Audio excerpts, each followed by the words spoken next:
this, but I just I don't know. I like my live shows, like nobody's watching. All right, we're live, guys. Hello, hello. Hello. So let's shout out to the people in the live chat. Oh, we got nobody. All right. So Good morning. good morning. So these, if you're watching this on a rerun or whatever, hello everyone. Um, so how you guys doing? It's been 3 weeks. I'm trying to do this bi-weekly, but just somehow things happen in my personal life and things like that. So and if it's Monday, I think we can probably do this like every week. But Ron Ron say he can't do Monday, and Alex Alex is pretty much like whatever. But I'm dead. Yeah. yeah, I think Sunday morning kind of works out for everyone. So here we are. It's a good time for us. Yeah.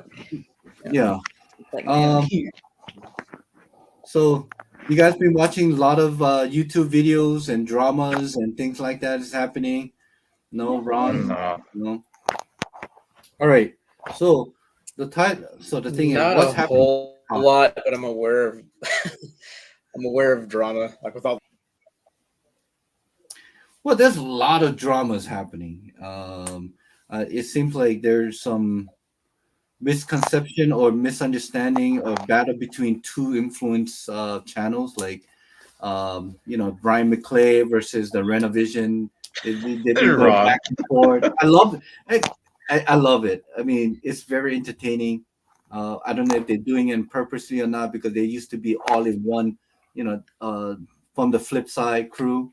But it's very fun. I mean, I love their two content, so I Wait, watch from the it. flip side, isn't that where Mercenaut kind of goes to Yeah, sometimes? yeah, yeah. Oh, okay. What happened? Now I'm interested.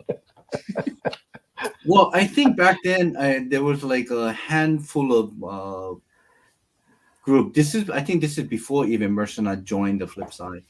So it seems like Brian McClay was part of the flip side with the CBCS, CBSI and things, and Renovision, which happens to be this guy named Pete. He created this channel, and just somehow, I think there was some type of thing where this guy named Marco from Renovision, he was part of the flip side, and there's not, I don't know, I don't know the whole detail, but seems like Marco and Brian McClay had some kind of outing. So, and especially with Ben Stein, the top 10, he said Ben he, Stein, the guy that knows all the. He had that game show, or what? I'm thinking of Ben Stein. money. yeah, well, they There- call it the Ben S. He did the top 10 for CBSI. I mean, I think he's really honest. I don't think he does anything to manipulate the market, but he does what he did for the past 10 years. So anyway, so he got out because he didn't like the way CBSI was going, and now Renovision took over that. But just somehow, a lot of the content that Renovision is doing is more of a copy from what Brian McClays are doing and other channels are doing. So anyway, they're kind of like bucking head each other, and it's fun. If if you're not watching this thing unravels, I would recommend because it's a good content, but at the same time, there's a lot of good dramas, and I love watching Renovision and along with Brian McClay because they have the live stream at the same time on the same day, so they kind of clashes. It's really fun. But yeah, the thing that I wanted to talk about is what the hell is happening to this hobby, as is seems like there's more dishonesty and it's happening. It's being more. It's been. What was the word I'm trying to look at? Trying to find here. It's been more before this live stream. I think it was more, a little bit more discreet. A lot of people didn't know, but since this YouTube and all these content creators are finding more about about grading and about the auction houses not being very honest. Like it's like the for us true collectors that spending money or putting in this into his hobby, we're It's somehow over, being David. yeah somehow is being It's over. manipulated. You know, Well, It's so over. there's a couple of things. One thing is that the Action Comic number one, there was on a Heritage. Wasn't I think it was on Heritage that was sold for like 8 point something million dollars. The 8 point, it was 8.5. It sold for 6 million something. Okay, think it's 8.5 like CGC, and this is what they called that. What's that gold label? It was It's called. a pedigree. Pedigree. It's Kansas. It's a Kansas City pedigree. Yeah. Okay, thank you. Mhm. So listen up, Ron, because it's going to be very interesting. So this book was sold for major. It's an all-time high record sale that was for Action One in this grade for 8.5. On the same certificate number, I think that ends with 1001 or something like that. From the same book, from the same certificate number, in 3 years ago, it was sold for 3 point something million dollars. But that was an 8.5, or was it the same grade? I'm not too sure. Same grade. Same It's the grade. same grade. Yeah. It was probably just reslabbed to get the Yeah. The They probably golds, reslabbed it to get the gold label like the on it. pedigree label. Like Yeah. So back in the day, they didn't have the gold labels for the it'd pedigrees. still say the pedigree, but Yeah. it would just They'd yeah. say it on the label, but it didn't have the color. So now people are regrading their books and getting them pressed and stuff, and they're coming back with those pedigree labels, which look cooler, I think. But and some of them are coming back in higher grades and stuff like that too. But yeah, that's but yeah, it doubled. It doubled from the last time it sold, I suppose. Yeah, so CGC on their platform on Instagram, they said we just graded a brand new Action Comic 8 point, which is, and what they did was they found out that it was the same. So a lot of the content creator from YouTube finding out this was the same book is not something they graded freshly that somebody just submitted on you. It was reslabbed or whatever it was, but they stated that they just graded a brand new Action Comic one in a 9.8, and it will be on a heritage auction on so and so. So when a lot of people realized that no, this was not a freshly graded comic, it was just reslabbed, or it could have been like regraded or something. But and what CGC did was they got rid of that comment and they just say, hey, there's a new Action Comic 8.5 that will be an auction so and so. We are happy to have be part of this so and so. So they changed the wording instead of saying freshly graded. So I don't know what CGC is doing. They say freshly graded. I mean, it's like I submitted a brand new book into CGC and they just graded and came back as an 8.5. But it's normally what they did was crack open an old one and reslabbed it with a new. They Well, stuff like that generates excitement and hype and stuff like that for big sales, and like people they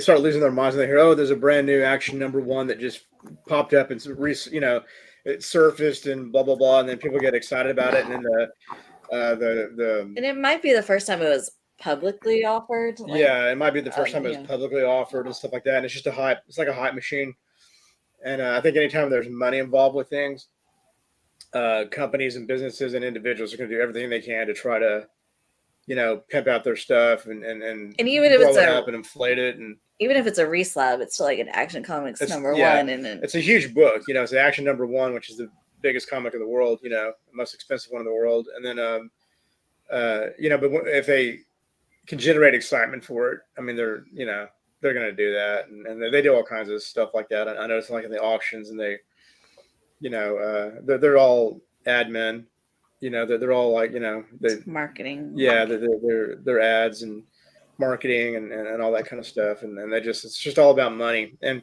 the more money is involved with something, the more crooked things become, and the more people try to get about things and to scam things, and it's just because of the last few years how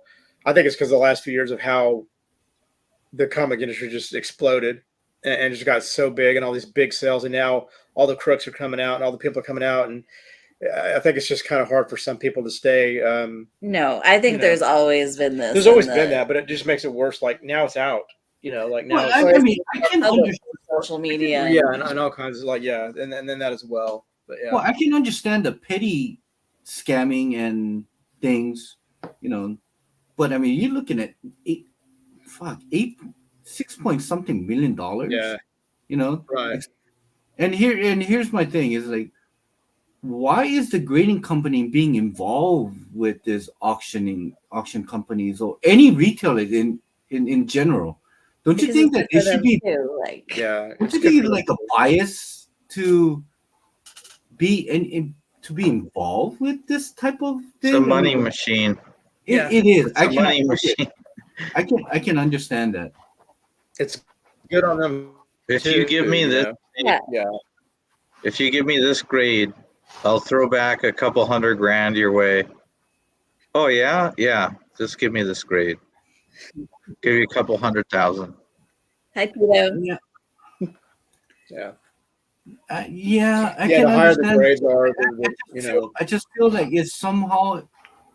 Back then, I graded my comic for the sake of having it in a case that I like. I mean, because it presents well. And I've later to find out that there is a value to this there's a resale value to this if you use CGC compared to CBCS. So was like that, but I never thought that it would come to a point where a grading company, David, let me tell you real quick, if I can interject. Inject, please. It's just different. And I'm going to say something that's going to sound negative and destructive, or, it's going to sound stupid. And a lot of people they might disagree with me. They might not. The point is, I think it's just dead. Not the hobby is dead. I'm talking about the pinnacle of trade of comic books and making record sales, with the exception of this, the Superman thing. That's fine, whatever. It could be an anomaly, it could be legitimate. I think manipulation was involved, absolutely, because everything else is going down. Everything is crashing, and the job market right now is broken, because at least in California, I don't know if this is true across the board, but they raised minimum wage. This is all related, even though it's seemingly unrelated. It might be seemingly unrelated.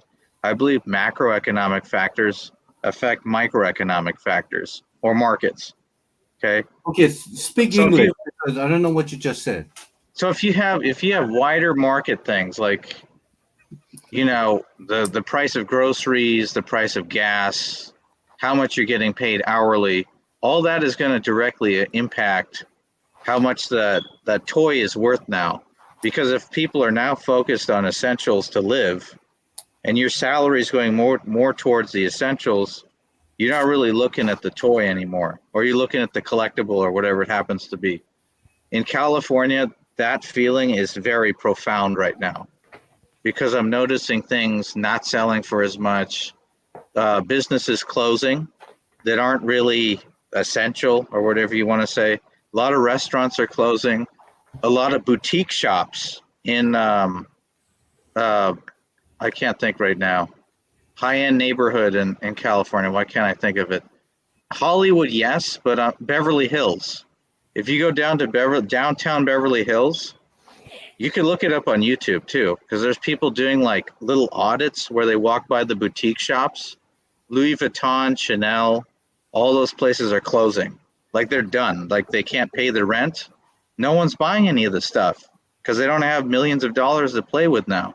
And the millionaires who do have money are being very conservative. They're not buying stocks right now. They're kind of worried about the market, and they're looking at stuff and they're like, wait a minute, I could lose half my net worth if I keep investing in this stuff right now, because everything's trending downward. So that is going to affect every other market out there in some way.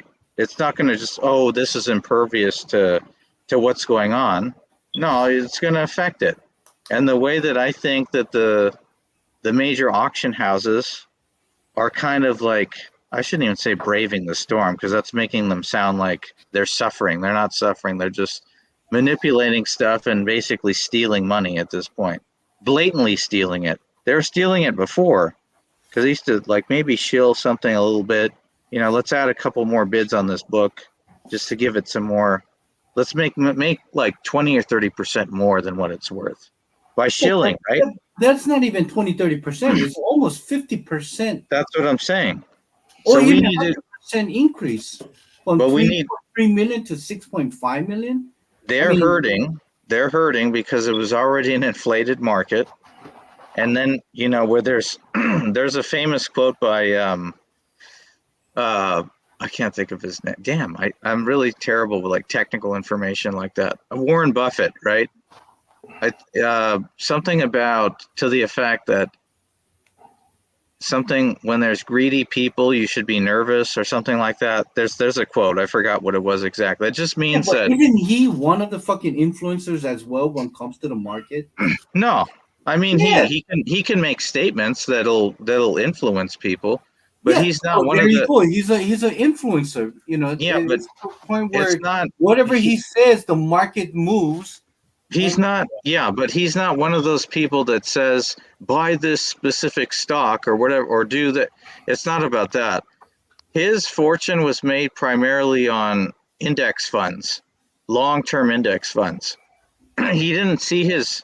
He saw most of his wealth growth, I think, when he was like in his late 60s. So he wasn't always this famous billionaire. He made his billions when he was like already much older.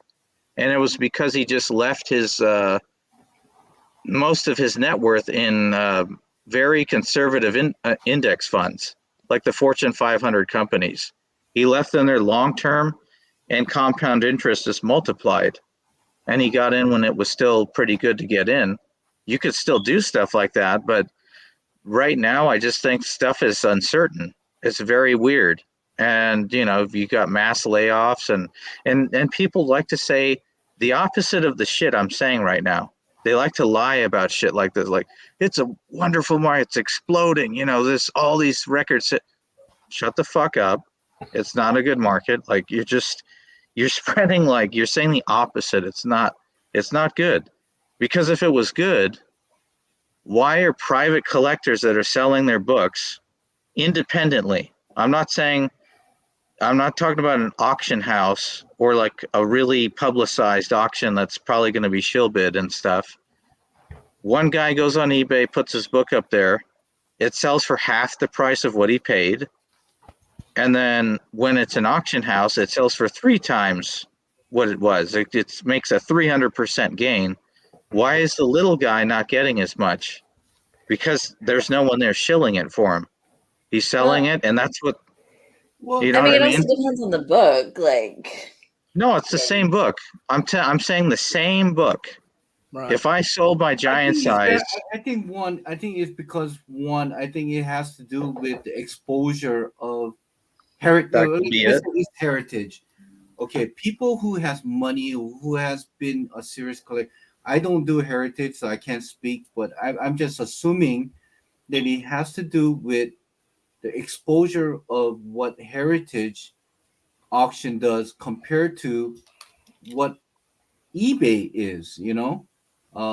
eBay happens to be the largest comic book shop online, you can call it that, but just somehow it feels a little bit more prestige to have a comic or to purchase a book from heritage.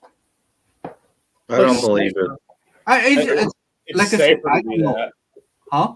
It's safer to buy it from an auction house than it is eBay. I wouldn't buy a. Let's say you were buying an expensive book, right? Like a Hulk 181 or something, a high grade, and it's $10,000-$12,000. I wouldn't buy something like that. I wouldn't buy that on eBay. I'm not going to spend $18,000, $12,000 on eBay. If people are, you know, let's say those are the kind of books you're going for or whatever, you know, maybe a couple $100 or something like that's kind of one thing. But if you're getting into like, you are protected by eBay, though. you're protected by eBay, but we've had a lot of trouble with eBay too. And I don't trust all these sellers and stuff like that. No, I agree with what you're saying. I agree with what you're saying.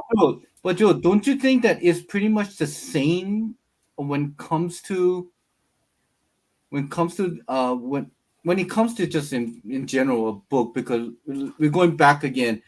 I understand eBay. You don't trust eBay because there's a lot of sketchy sellers. You're But right. Heritage is more prestige, more trustworthy, more safe. But at the same time, we're looking at a book that is graded from CGC. Right. So to me, it's like, okay, why is CGC going back to my question again? I feel as if grading companies should not be siding or be partnering with any of the auction houses, They're gonna do it though. nor retailers. They're gonna Yeah. do it because they're gonna lose Okay, money. so the more Well, here's the thing. And the how more- are the they going to lose money? right, but Well- the more these books that sell, and the more these books that sell for these outrageous prices, and they Record just- record prices. prices, the more other people that have these books are going to want to send theirs in to get it graded. Oh, this book just sold Well, for, and it's it's just kind of like that brand recognition. Like, well, this is graded by CGC. It's at a record price. right, By sending to CGC, you're adding value to your books. right. Like, So they promote value to your book. so it's And- kind of good for both parties. Mhm. Like, So they have reason and incentive to do that because the more hyped up it gets, the more these things sell for these record prices. Let's say you got some dude that's got a golden age collection from when he was a kid, and he's been happily fine with them not being graded all these years, and all of a sudden it's like, wow, these things are worth millions and millions of dollars, and hundreds of thousands of dollars, and tens of thousands of dollars, and I'm not going to get that if I don't get them graded. So they send them in and they get them graded, and all of a sudden now CGC makes $300,000 on this person's submission. But do they make any commission off for Heritage because I now don't so think. Well, when they send the books in, yeah, because some people will send in their collections to Heritage, and Heritage will send it into CGC and get it graded for them. So yeah, I mean, if somebody sends in a $1 million collection to CGC and none of them are graded, CGC works it out with the auction houses and they So grade it. do you feel that because Heritage are sending these books, high-end books, you think they will get a I don't think they better get anything on the favor of in the grading if I myself has sent it in myself? Do you feel that there is some type of favoritism? Because yeah, I do. yeah, because Maybe. I I feel mean, too. it would like if we're all assuming and acknowledging that there's possible, fraudulent activity and stuff out there and things that are just not real morally correct and stuff. So why wouldn't they? Okay, I wouldn't doubt it. I don't know for sure. There's no proof, or I don't. well, there is a proof. Probably There is not, a proof. but I wouldn't doubt it. I wouldn't be Well, surprised. we don't know what's going behind CGC, what they're grading and how they grade it. I mean, they gave us Right. how they do a 9.9 grading. They got a whole fucking case of A book that looks like a 9.4. 9. Yeah, so here we are. So let me segue into this. Is that okay? I feel that if there is some type of a favoritism when it comes to big auction houses, Right. because there are some books that should never get certain grades. I don't believe they should never get it because it's impossible, but they do get it anyway. So here's a couple. There was one that was Iron Man. What was that? Tales of Suspense, the first Iron Man, got a 9.8. Okay, white. Yeah, that's stupid. Okay, and then here's the So, second one. Here's another book 39. that should never get a grade because it's really hard to even attain a 9.8. They got Joe. You were saying they got a 9.9 on a GXS1. And that's the one I'm talking about White- that looks like it's a 9.4. Because it was like it got a 9.9, but it used to be a 9.8. But when you undo it and it's got shit on the back of it, and it's not real clean. It's like and I've gotten like I've seen books that look like they're 8.0s and they get a 4.5 or a 5.5 grade on it because it has that crap on the back and stuff. So it has some of that. It has a little bit of darkness on the back or shadow or whatever it is, and not a 9.9. I can tell you that. Yeah, so It's not this, a 9.9. and this is coming from a heritage auction saying that Yeah. they got a 9.9, and CGC is just pumping the shit out that they graded a GXS1 on a 9.9. Well, okay, but think about it this way, David. Like, how much is a giant size X-Men and a 9.8 worth? I don't know. Let's play Probably like it's 20. Let's play like it's worth 20,000, right? All right. 20 probably. And then you have a 9.9 and it's worth 75, 85, 90. So when you send your stuff into CGC, what do they get paid for? Well, they get paid for the value of the book. So now all of a sudden, this 9.8 book that they graded, this $20,000 book, well, now it's about $100,000 book. See, and I wonder how they do that because There's more than that. And There's now they're more gonna than get a lot that. more money for the person sent it in to get it regraded. So It's more than that. there Look, you go. can I just So they are doing it for the sake of no, but it's more than that, David. what? It's more than what you're just talking about right now. What is it? Because you're talking about the legitimate fees that they collect based off the book's value, right? Which I don't know what that would be. Is it I think Is he's it- is there a concerned- I think flat- he's concerned about the auction wait, houses is there and the let grading me companies ask. in bed together. but also wait, is it a flat rate? Is it a No. flat rate? I don't think so. I don't think it's a flat rate. I think there It's is like a a percentage of the percentage. value. Yeah, it's just a flat rate. Once you go above a certain Okay, price, wait, what was that, Tito? there is But a flat also rate once you go above a certain price. There's a flat rate. Right. Okay, so here's the thing though. I don't believe that. I think that they do some funky shit. I think if you can give me a 9.9 on this book, Well- we're talking with the VP of sales over at Heritage or whatever auction house it happens to be. We're all in it together. You're gonna grade it. We're gonna sell it. We're gonna shield the shit out of it, and then whatever it sells for, we'll cut you in at like 10% of the sale if you give us this grade. It's already been proven. It's already been proven throughout YouTube that CGC does waive what's it called, the fees on some books. If I forgot what it was, but I remember watching a few videos where CGC do waive certain amount of money or the fees when it comes to grading, especially when you're in a big lot like that. Yeah, but That's- okay. So fee is fee, but why are they giving a book a 9.9 which should never exist? Because you're gonna get 10%. it's not If just we're gonna that. sell this but mother, all these What? people So- who have these 9.8s, 9.6s, then they start looking at, hey, this hit this amount. Let me look and see if I can get this regraded so CGC gets more money If that by got a people 9.9, resubmitting their books if too. that Like, book got a 9.9. This looks better than that one. I'm probably going to get a 9.9 too. But do you trust CGC or no. any grading company? I mean, to an extent. Like, To an Yeah, I mean, you have to extent, trust. I mean, it's clearly showing that they're being very dishonest when it comes to books. That when it comes to grading, they will give out a 9.9 to this all big, high, mighty retailers. But or do you even- want to collect comic books? If you want to collect comic books, you don't have a whole big. You just got to use discretion.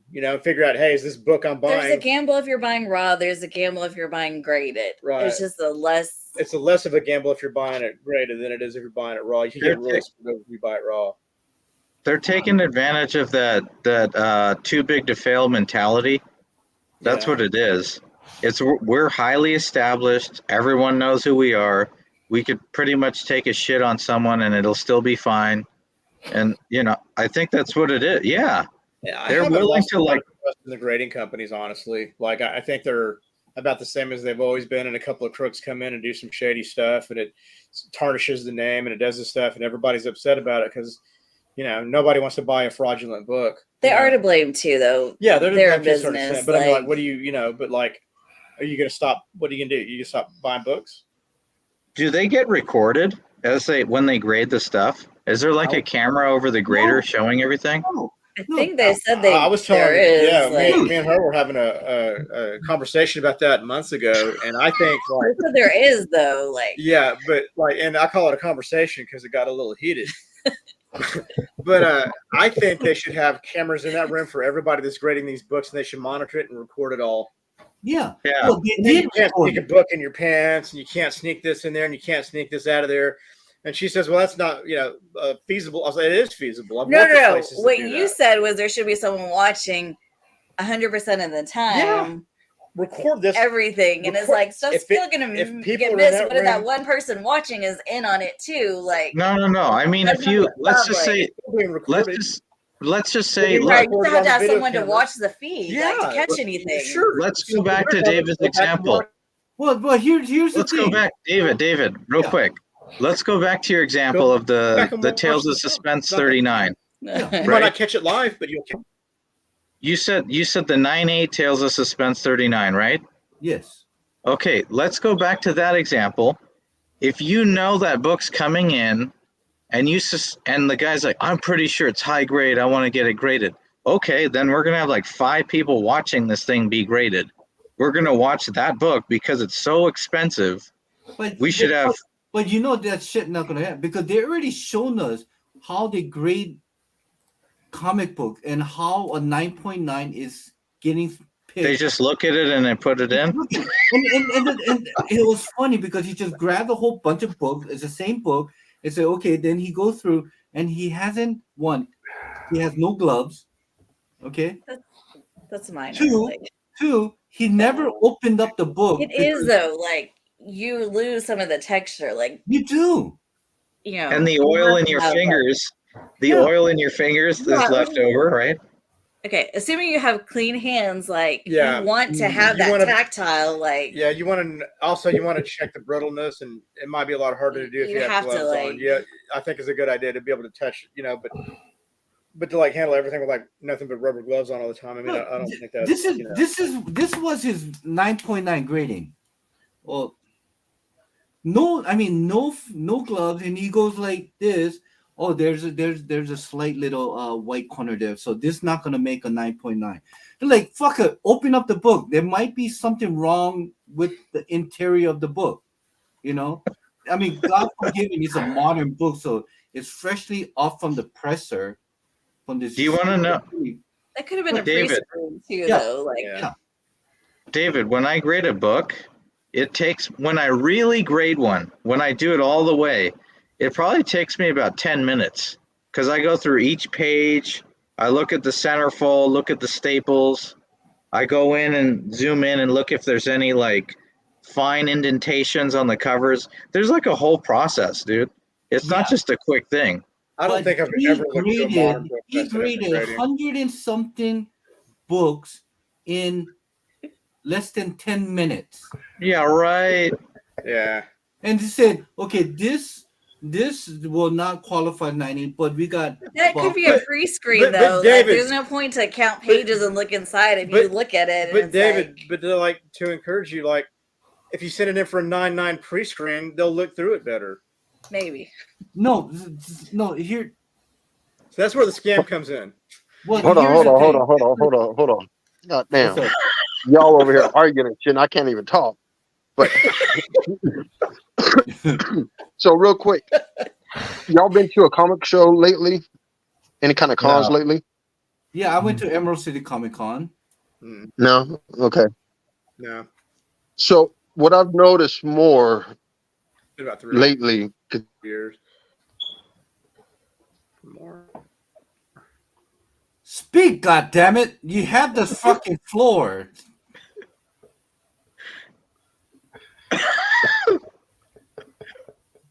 Is it? Wait, what happened, Tito?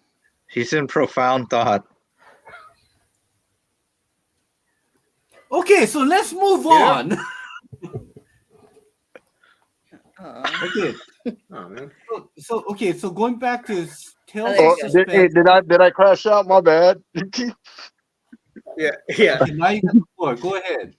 Okay, so I've noticed a lot more that vendors are looking at the book in the slab a lot more, I guess, stricter than once before.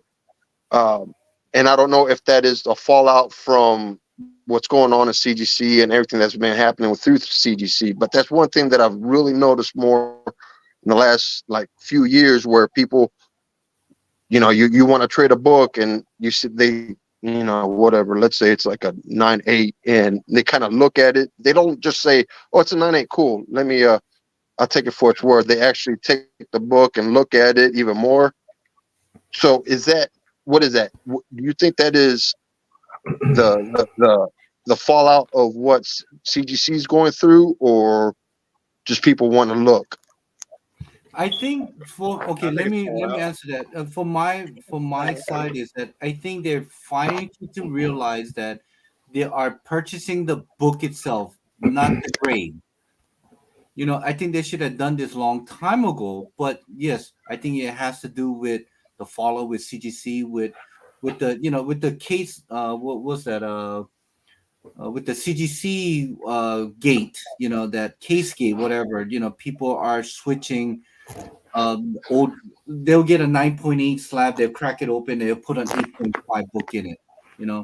And now I think a lot of retailers and even us buyers are getting more savvy or getting more a little bit more smarter purchasing a slab book because you never know what you're going to get. You can get a 9.8, but you really is that a 9.8 book that you're actually purchasing? So before, I think a lot of people were buying, 9.8, I'm buying it. That was me before. 4 years ago, that was me. 9.8, okay, I bought it. I really didn't look at the book because it says 9.8 CGC. I trusted CGC back then. Now with all this thing that is being exposed and how I feel that CGC are being a little bit more biased towards bigger retailers giving a bigger, higher grade, which my book should have been a 10, but I got a 9.8, but these other fucking bastards are getting 10s, which should be a 9.6. So I feel that there's a little dishonesty when it comes to grading companies. So going back to what I said earlier to Alex, is like, I think I'm done grading my comic book for a very long time because there is a dishonesty about the grades that I'm getting. I got about 300 books plus in a CGC cases. Majority of them be 9.8. Now, could that be a 9.9? It could be. I feel that it should be, but I'm not going to be resending them a 9.8, having them crack that open, hoping maybe because they dropped it, maybe something within the transit that something happened and they got a ding, and now that book comes back as a 9.6. There is a good possibility that my 9.8 book might come back as a 9.6, but there's a very thin possibility that that book will come back as a 9.9 because I've seen a lot of the CGC unboxing video on YouTube. It's a modern books, and they do a 9.8 pre-screen, and then none of them. I can tell you, out of the 10 videos that I watch, I don't have one guy come out with a 9.9 comic book. But Now let me when I flip. But when I I watched see this the bigger video. retailers doing an unboxing, oh look, it's a 9.9. Oh look, 9.9. Look, it's like you can completely true. see the There's a difference. difference though too, because the retailers are usually getting stuff that's brand new. They're sending a bunch, and I think sometimes they're grading by comparison. We Like, watched the video. Y'all ever see Skeff? Y'all know who Skeff is? oh. Yeah, I No. retired him a We few watched years one- ago. Yeah, we watched one of his videos one time, and he had multiple like 9.9s in his. But that was CBCS though, wasn't it? No, I don't think so. I think it was I think CGC. it was CBCS. Whatever. He got a bunch of 9.9s, but I think it was CGC though. Well, Yeah. I'm glad you actually brought that up. I'm actually I'm glad that you like- brought up. Yeah, he got like 5 or 6 of them out of like a 20 book submission. I was like, you got to be freaking kidding me. I've had 3 freaking 9.9s in my entire freaking lifetime. Well, good for you. At least you got 3. I got Yeah, 0. and They were all in the same submission. And they were all in the too. same submission too. And they were all like those teenage, like the Ronin, the last Ronin things. Like Yeah. those are the only 9.9s we've ever gotten. And I know how to grade. So like, I know what a high grade book, I know how to grade books. I'm not like somebody's like, oh, why is this, half my, probably have a lot of 9.9s sitting there. They didn't get 9.9s on it and stuff like that, but I'm not going to resubmit them. I know we got 9.6s that are 9.8s, and I'm not going to resubmit those because they're not worth it, Did y'all No. watch that reholdering of the CBCS 9.9 that got Yeah. bumped down? That's to fucking 9.6? bullshit. That the Venom, the Lethal Protector, this guy, he bought the 9.9 from Heritage Auction for about $600 or $500. All right, on the CBCS now. All right, and the old label, old case, So what he decided was, you know what? I want to get this reslabbed. Because he liked the new label that they came out with. He sent it into CBCS to get it reslabbed, and he got a call back saying from CBCS, "Oh, you know what? We're sorry to announce, but there was a rogue grader. There was a grader in CBCS that was giving out just stupid grades like 9.9, 10s, and things like that. So what they said was they regraded, they cracked it open, they said, oh, this is a 9.6, but we will do a free pressing and came back as a 9.8. So this guy paid $500 for 9.9 Venom, that red foil, that lethal protector. Yeah, Lethal Protector. Yeah. Now that book became a $96 book from 500 9.9 to 9.8 $96. So Because David, you're saying Did they regrade it for free too? From my understanding, the CBCS from my understanding, from what I heard, is that CBCS has given him back some of the money that he has lost because it was their fault. Because that's what they said. They had a rogue grader in their company. So I thought that I'm it trying to usually figure has to out be how I graded by started more than the one story and person. you just took over it. Oh, I'm trying to figure that out. Like I was about to start a story, and then they was like, "Fuck you, I'll finish the story." So because that to me is like, wow, he got a rogue grader that was just giving out 9.9 and 10s in a grading company. but isn't it supposed to be graded by more than one person? Like that goes back to that. Yeah. So all these are coming out. I mean, so David, are you thinking this rogue grader from CBCS now works for CGC? I Is that do what you're so. thinking? I think so. I think so. I think he owns CGC now. You know what? I was thinking he could be Matt Nielsen, the one that was actually working for CBCS. He's the president of the CGC. The thing is, I'm sorry, Tito, if I took your story away, but to me, it was just to a point where, how the hell?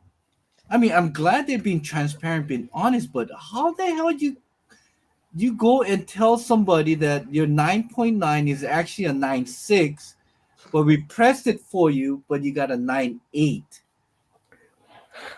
That is a I would cover. much no, Yes. no, no, no, no. I would much rather have I guess they're that being honest than about it. I don't know. yeah. I would, and then to How top it bad? off, for them Or to maybe comp the difference. Oh yeah, give me that.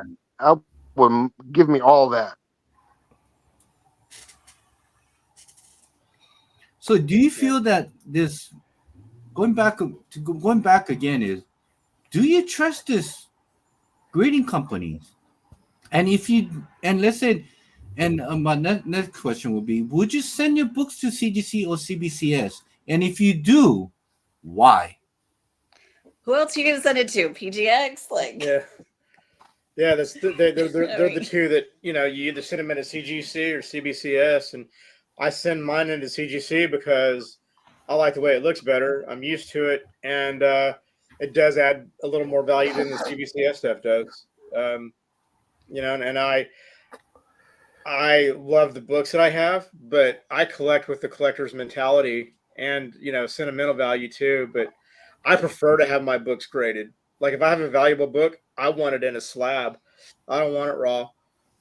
You know, uh, that's just me. And I know that, I'm not old school, so it depends. yeah, it depends, but for the most part, I would rather have a book graded if it has the value there. And if I have it graded and it has value, I'd rather have it graded by CGC because it adds a little more value than the CBC. Okay. So CGC is done by in person. So grading could be subjective. You're in your eyes, the book can be 9.4, but the graders see it as a 9.0, right? Right. Okay.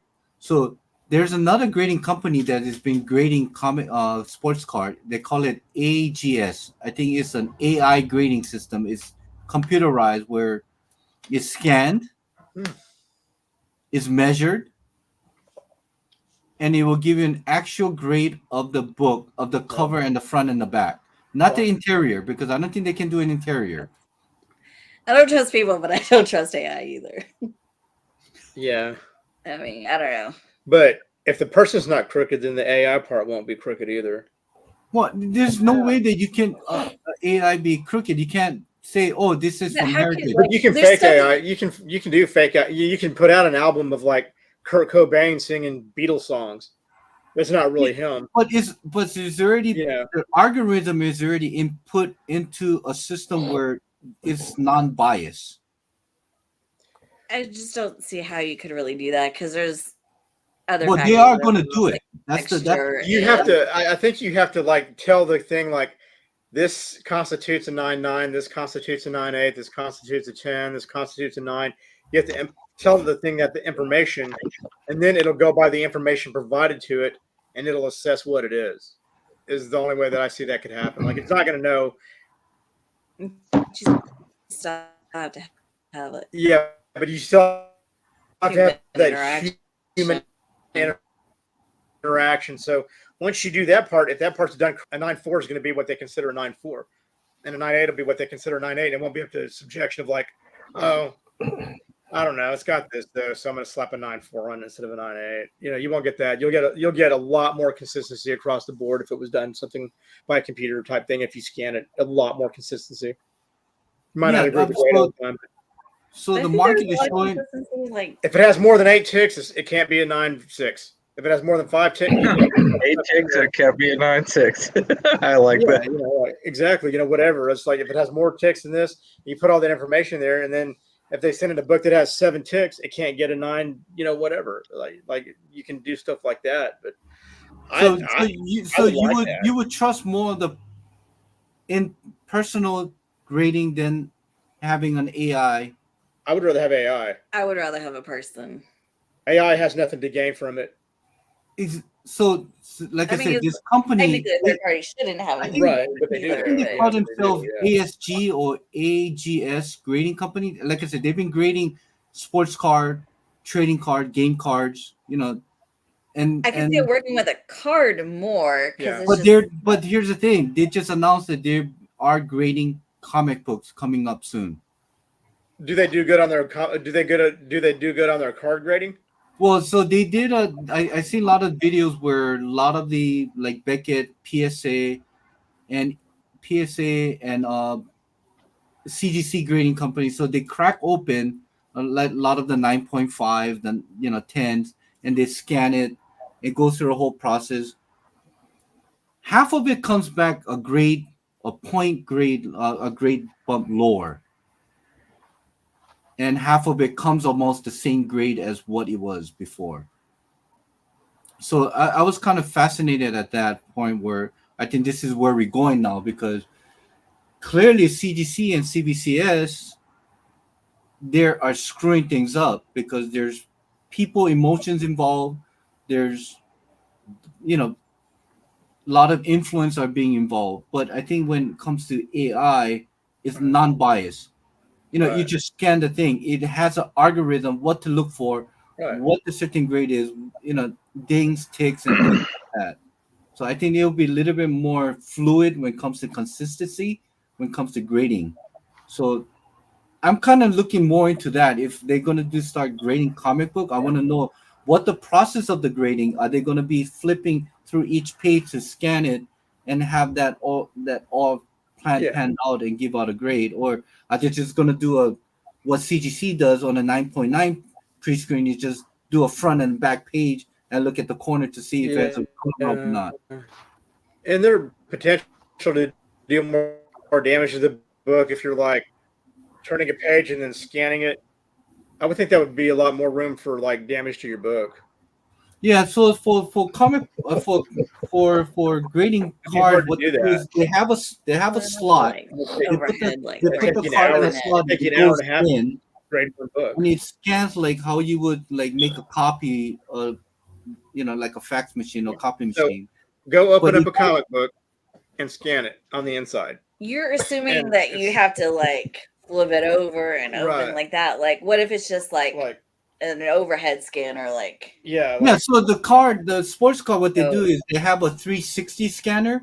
So it goes into the process of putting the card on a bed, and it goes in and it scans, and it will tell you it gives you a black and white, Yeah. a sepia, all this color thing, along with the centering and so and so. So Right. it has all the But matrix it's also and one card.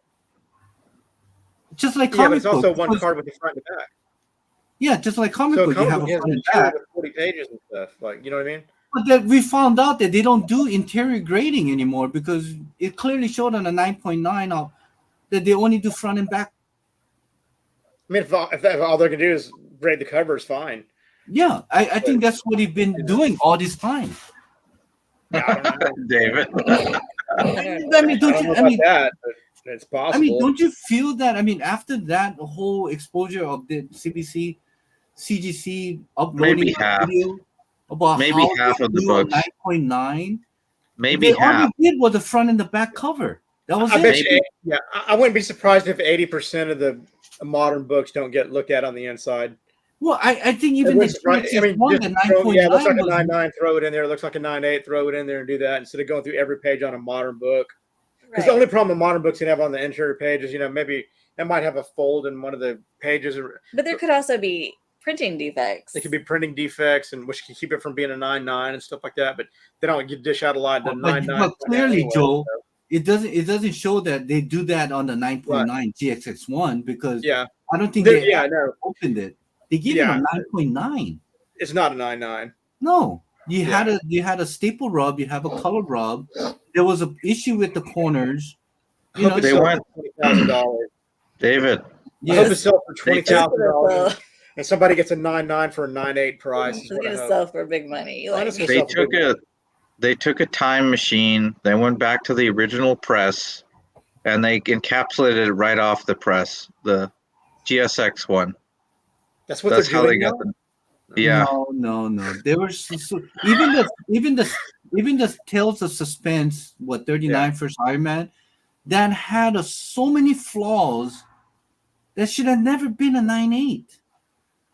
And what they were saying is that they're trying to grandfather in because of the time and the era that it was printed. Look, But hard to get a when 9.9 off the shelf. I seriously doubt there's so many. Yeah, if somebody has a book in their collection from the Golden Age and the Silver Age, it's probably not going to be a 9.9 anymore. yeah, No. I don't think this is aimed at.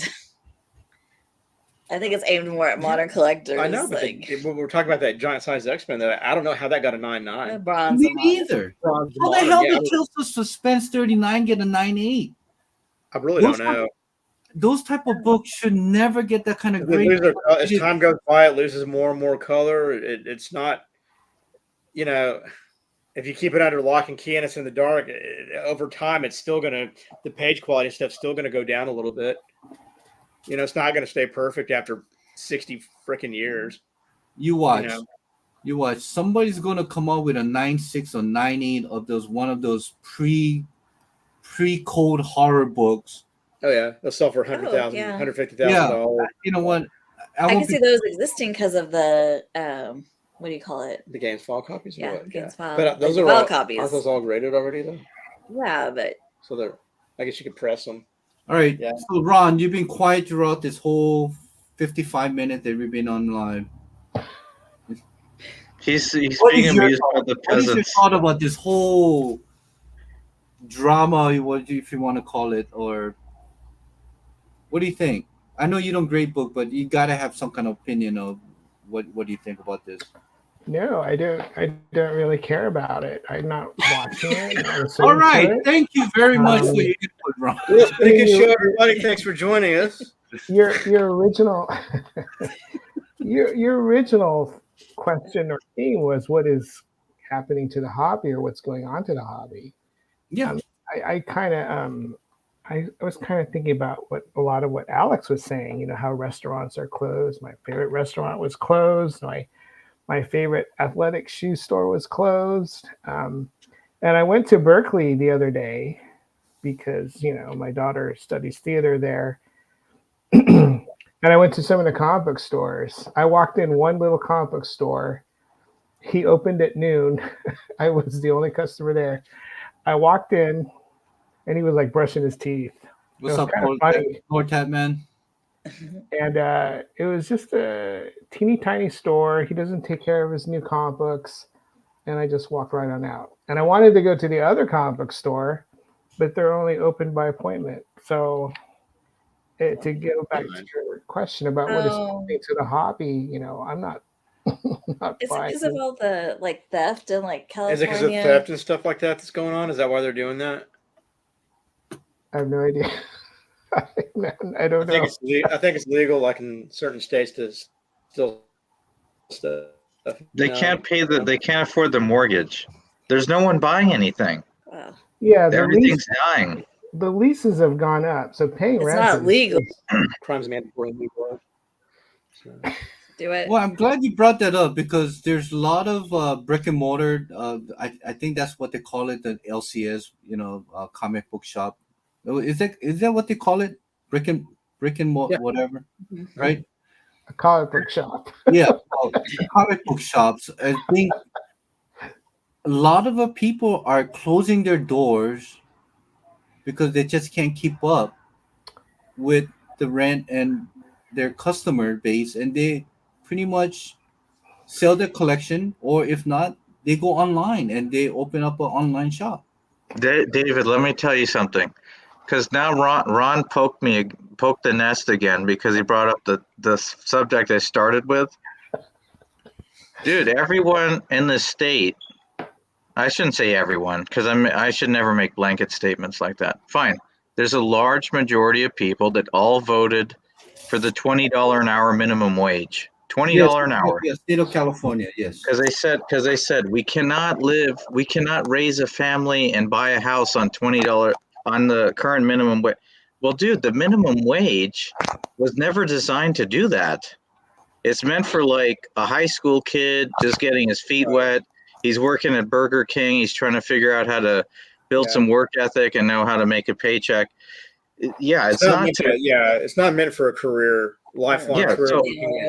So the thing is, so you complained so much, so long, you finally got the $20 an hour, and now you know what's happening. You don't have The a job. Layoffs, yeah. The businesses are cutting And you back. get $0 an hour. Now you got what you wanted. You wanted the 20. We're gonna have one cashier do 5 jobs now, and we're gonna have the computer take orders, and the computer's that's gonna be automated, because in Tokyo, there's a lot of sushi bars that are completely automated. It comes out on a conveyor belt, and the machine serves everything. There's no one actually working. There's like one technician that makes sure everything's working. Yeah, and it costs $7 an hour. Yeah, A sushi bar. a sushi bar. Yeah, It's like an art. That's like an art form. Yeah. it comes out on the conveyor. That's like a master chef art form of like socialization and Yeah, no, but I'm saying the point I'm making, if they sell these machines to U.S. companies, which they're going to have to at some point, because now you got $20 an hour, no one can afford that. There are guys, because people look at like McDonald's, people have this concept in their mind. They're like, oh, this is like a huge evil corporation, and the guy that owns this is probably a billionaire. No, not really, because they're franchise. Some of those are owned. Maybe an owner owns 3 McDonald's, and they have to close 2 of their McDonald's now. It's a private guy that owns the McDonald's. It's not a giant corporate. Yeah, McDonald's is a corporation, but those specific like physical locations are owned by a private business owner. They're owned by regional manager stuff. Yeah. So now I've got to fire half my people, and I got to have a computer there doing all the work, taking orders and stuff. And now I have to buy this machine, this robot that flips the burgers and does all that. $7. It costs me as a business owner $7 an hour to have the machine do it, because I can't afford the 20. So you're fired. So it's like, dude. Yeah. And I gotta. So Alex, so you're saying that majority of the, let's not put a blanket over it, but majority of comic book collectors are working at McDonald's, Walmart. I'm not saying that. Or getting paid minimum wages that they're paid hard for. No, but check this out. If you're the assistant manager of this business, you're making pretty good money. Maybe you make 40 or 45 grand a year. but now you're fired because I had to close that location down. You can't have your nice hobby anymore. I was used to going every month and I could eat at this restaurant. You're not going to eat at the restaurant. Now you're fired. And now there's like, wait a minute. If everyone's fired, how the hell am I going to find a job? Now I got to have a master's degree to work at McDonald's. Dude, it's all broken. Yeah, Ron's like, yeah, it's weird. It's So weird. I'm curious to know what minimum wage is at CGC and CBCS. So You got to Doug, get a can you call MIG them up? diploma now. I'm What's sure that? they're making $20. You got to an get a hour. MIG diploma now. Well, I think what's his name? What? Dave, Dave. Comic Book Investments. Oh. He said that anyway, I think he said that they don't pay much more than minimum wage, like for their graders and like their employees. Yeah. Hmm. I mean, what it does it take talents to look at a book front and back and say, oh, okay, 9.6, 9.4? Obviously, it does. Like, Well, Okay, it's have you ever It watched, does. have you watched people's channels where they get their books submitted and they can't figure out why they're getting the grades they're getting? Yeah. And it seems to me there's a lot of people that don't know how to grade their book. 'Cause they think every single book in that box is like, this, and they're all Joe, like 8 O's some and of them 8 is me. And like, how the hell Yeah. this got a 9.6? hey, we've had some of If those. I They're watch like, your channel and every time you send in a 20 submission box, 85% of them are not the grade that like even remotely close to what you thought it was going to be, then you probably need to go figure out how to grade it. Yeah. It's probably on you if it's that much. Yeah. Yeah, I mean, We'll have one this- live. We'll send it a 20 book submission and we'll get close. We'll have the IBF by like, a 9.60 or 9.8, but I mean, I'm talking about people like 8.5 and every book in there's like an 8.5 and a 9.0 and like, it should be a 9.8. And I'm like, I don't know about that. I don't know if you're grading your books properly or not. but there was a time though when I don't you know, like, I don't know. I think when they were training a lot of new graders, where that seemed to happen Yeah. a lot more than it. It's normal. funny. It's funny because since we are all comic book collectors, we kind of see what to look for and what grade it should be, Mhm. right? Like, going back Yeah. again, grading is subjective, but to a point where you should be around the ballpark figure.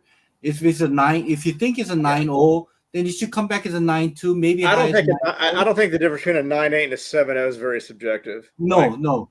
like like you- stuff like that's not, but like the 9.6 to 9.8s and stuff, yeah. And sometimes there's huge discrepancies, and it's like, well, what?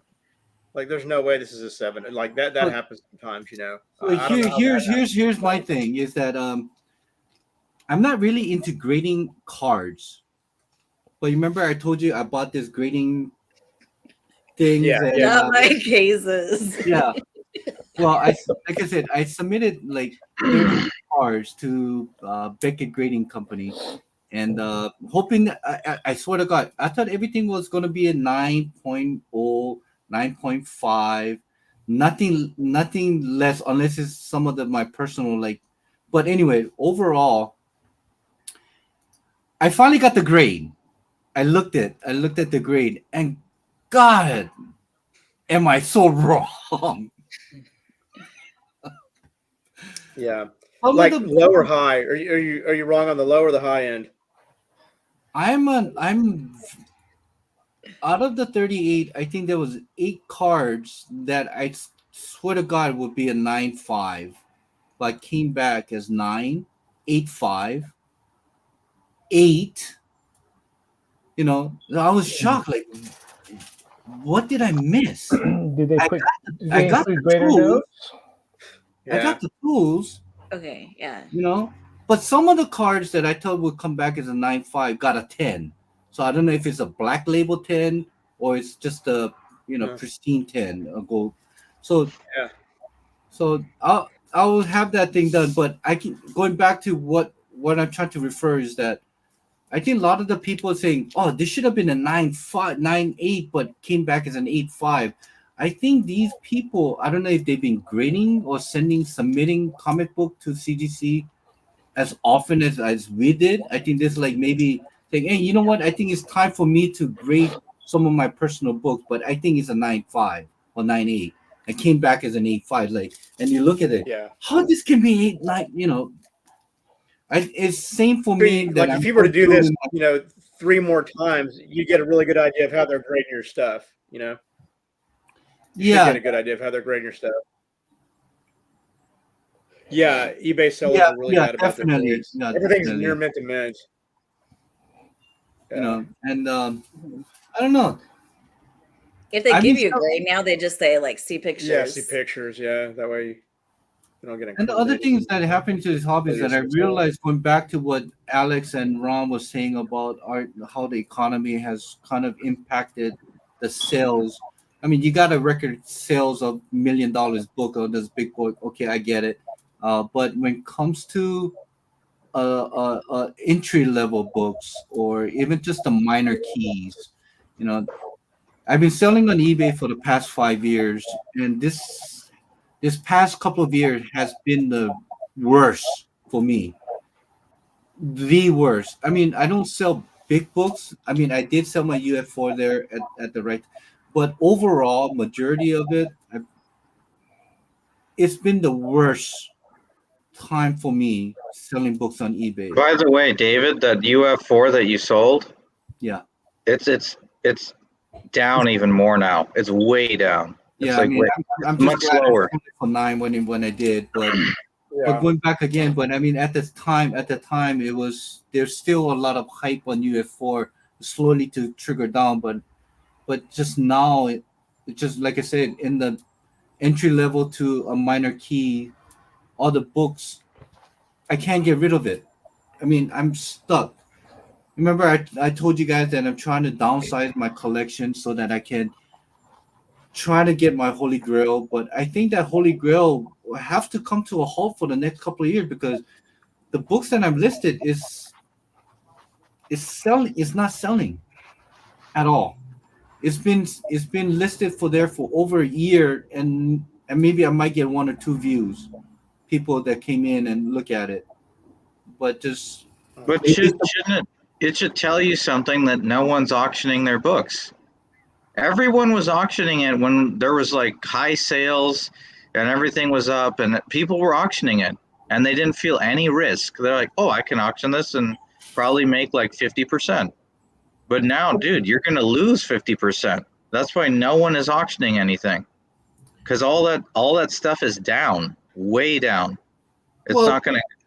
Well, the other thing is that the books that I have listed is not a speculation type of books where, they hype it up. It's on a top 10. It was just more, like I said, it's like First Illuminati, it's like J. Scott Campbell Kickstarter kind of thing. It's not things that people are talking about, but I just thought that it would sell at a certain point, but it's not.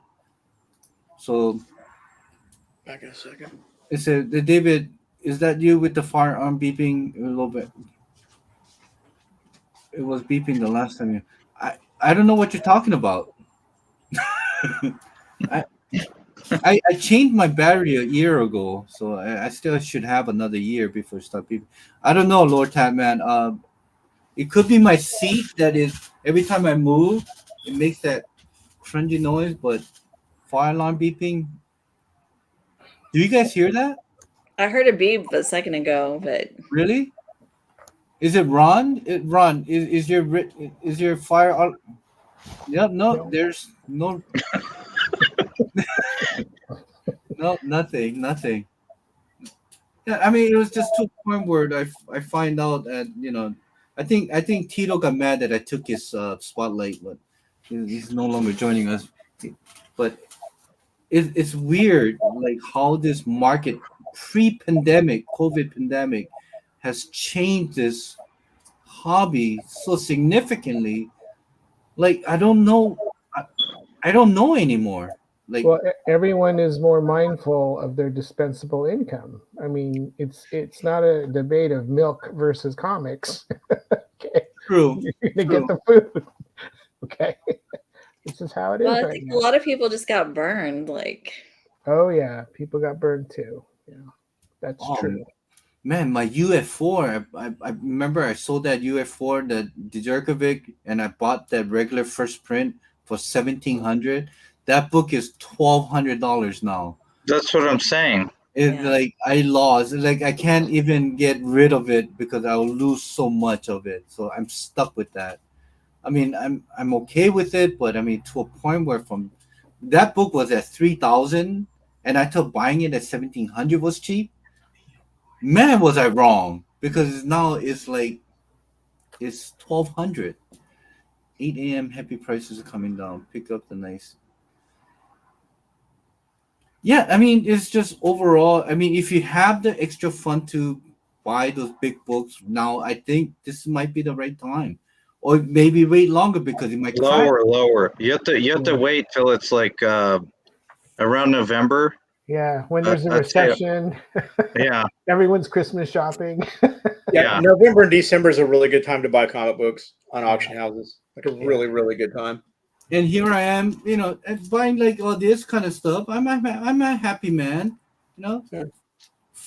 Screw Good for you, David. Screw AF-15 no more. I got the reprint. I got like 10 of them, so I'm happy with that. So I don't know. It's just to a point where selling comic book has been a struggle. Hey, as for long me. as you can keep buying display cases and Yeah, you're in good shape. Yeah, I think I'm good. Hey, have you read this, Joe? I was going to, and But you didn't. I forgot again. Yeah, One Piece came on. yeah. You know, I do hear some ringing now. Where is that coming from? I'm hearing things, hallucinations. Yeah, you're right. There is that chirping sound.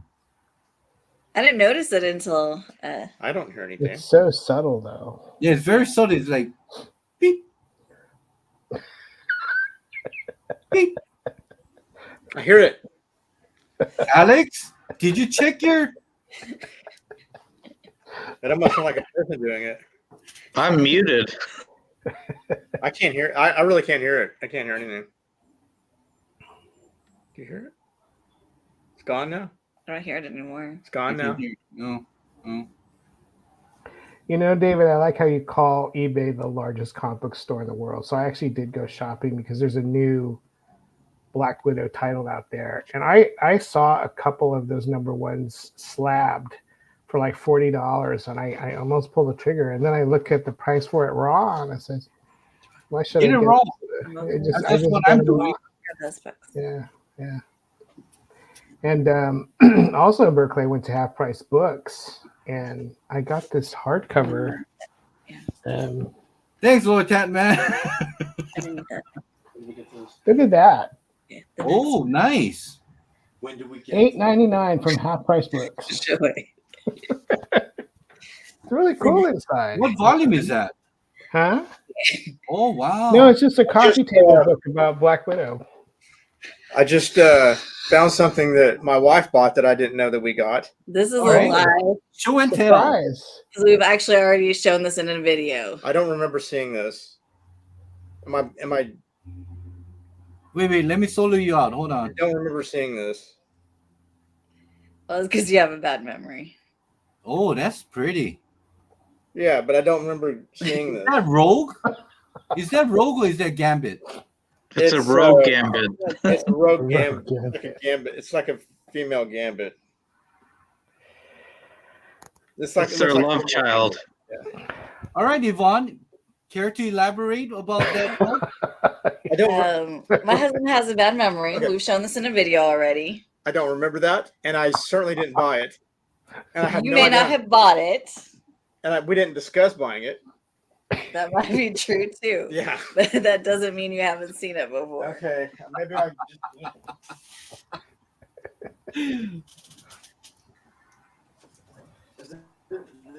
just.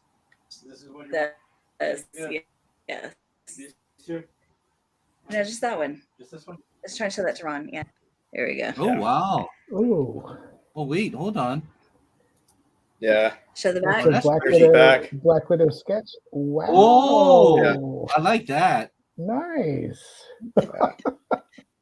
Did you get it from a convention or eBay or where'd you get? I don't how'd you know. get that? eBay. She finds this stuff all over the place. You never know we have it until she shows it to you Is guys. that a commission piece or is that? Yeah, it's a Ryan Gonzalez or Rian. It's Rian Gonzalez. Hmm. Nice. I like that back cover. Kind of got that Catwoman feel to it. That is Yeah, one of I the think I'm gonna biggest. send that into CBCS. This one? You can show That's that one of the one. biggest things I miss from cons. too. Going to I get it. Artist Alley and get some sketches. Oh wow. Why are you digging all these out now? Because you told me to go over there to that box of stuff that I didn't know we had. I was just trying to show you that one for Ron. You might want to be, I don't know. Well, Lord Catman is asking Better. anyone going to the Garden State Comic Con. So I'm assuming that's where in Michigan, New New Jersey. York, New Jersey. New Jersey. I'm on the West Coast, so the only con that I go to is Emerald City Comic Con. David was supposed to remind me. Yeah, well, you were fucking MIA for freaking months.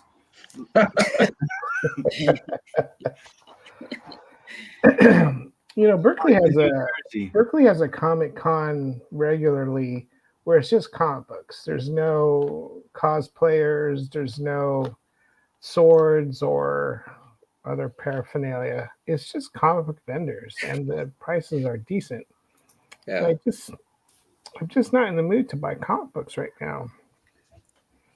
Well, I would love to be able to go back in time and to go to like one of those first San Diego Comic Cons, like back in the 80s and stuff. Right, the way it used to be. Yeah. Yeah, like how great that would be. And I wonder what kind of books you would see there. Like, And the prices, yeah. and the prices, like what, man, how many AF-15s would be there for 20, 30, 40, 50 bucks or something, man?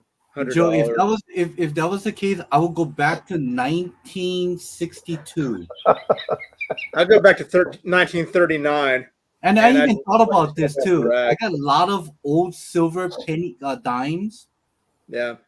and I would sort out like all these pre-1962 dimes, go back, and just rack the whole freaking AF-15 on the racks, whatever they have, and just throw dimes at them. Yeah. And of course, I'll get a 9.9 fucking AF-15. How's that for like $13 million? I'll sell it on Heritage. I mean, it's a good thing. I mean, I always have dream about owning. Yeah. You go to the Yeah. comic book store with gloves. Yeah, I'll get gloves. I'll have Yeah. like a golden age Yeah. size full back Yeah. with a Mylar, and I'll take it out and I'll pay a dime and I'll slip it in, put another dime and slip it in. I don't know. It's a fun dream. And every time I wake up and I think, God, I just like to have like one short box and just go back in time like that and just buy a bunch of stuff and fill up that short box, go back to the modern times and retire. Retire, buy myself a I mansion. went through a dry spell where I didn't even want to even look at comic almost all 2021, I think. Just burn out and said sometimes the hobby can be so consuming. I totally understand where you're coming from because I think that's where I am. I'm waiting for 2 books to come in, and I think that's done. Yeah. I am done buying. You don't believe you. No, You say believe That me. this year. You were Believe done. me. This is the 8th time you've been done, David. No, because The 8th time you've been done, man. I told Alex that we are in a market to buy a home right now. Yeah. And That's a good And idea. I think it's time for me to just say, take a step back and collecting, and just watch other people's drama and other people bitch about things, And I think there was one video that somebody sent. Is a sticky goose about how he bitched about he getting not He got banned. yeah, but Elite Comic or whatever on that auction, Instagram auction place, and he had no facts about his bitchingness. He just was very impatient about getting his money. Oh. Yeah. Am I get that fact straight? Yeah, that's all correct. Yeah. He bought on Elite Comics and then figured out who the seller was and private message them, and they But he ask them shouldn't have not done to. that. That's Right. breaking the dude. That's bad. Right. That's stupid. And they asked him nicely not to do that if he had questions to go through them. But Yeah, so he got banned from Escalated. Elite Comics now. They got blocked or banned. I mean, I don't know. I don't watch his video, but I kind of went through the videos that he makes. I mean, he does have a decent content, but it's not my cup of tea. But most of the time, he's just bitching about a lot of stuff. He The, sounds the, like the me. reason the He reason sounds I like me. And I the don't reason wanna- I subscribe. Yeah, I think No. he's funny, but you know, he's I subscribed to his Yeah, channel he just can be because funny. he. he's also Yeah.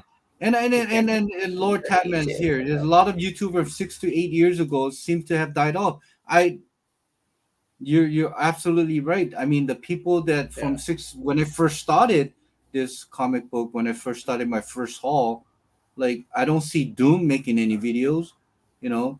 I don't see like most of the even CBA. He used to make comic book haul, but he doesn't buy anything, so he doesn't make any haul videos anymore.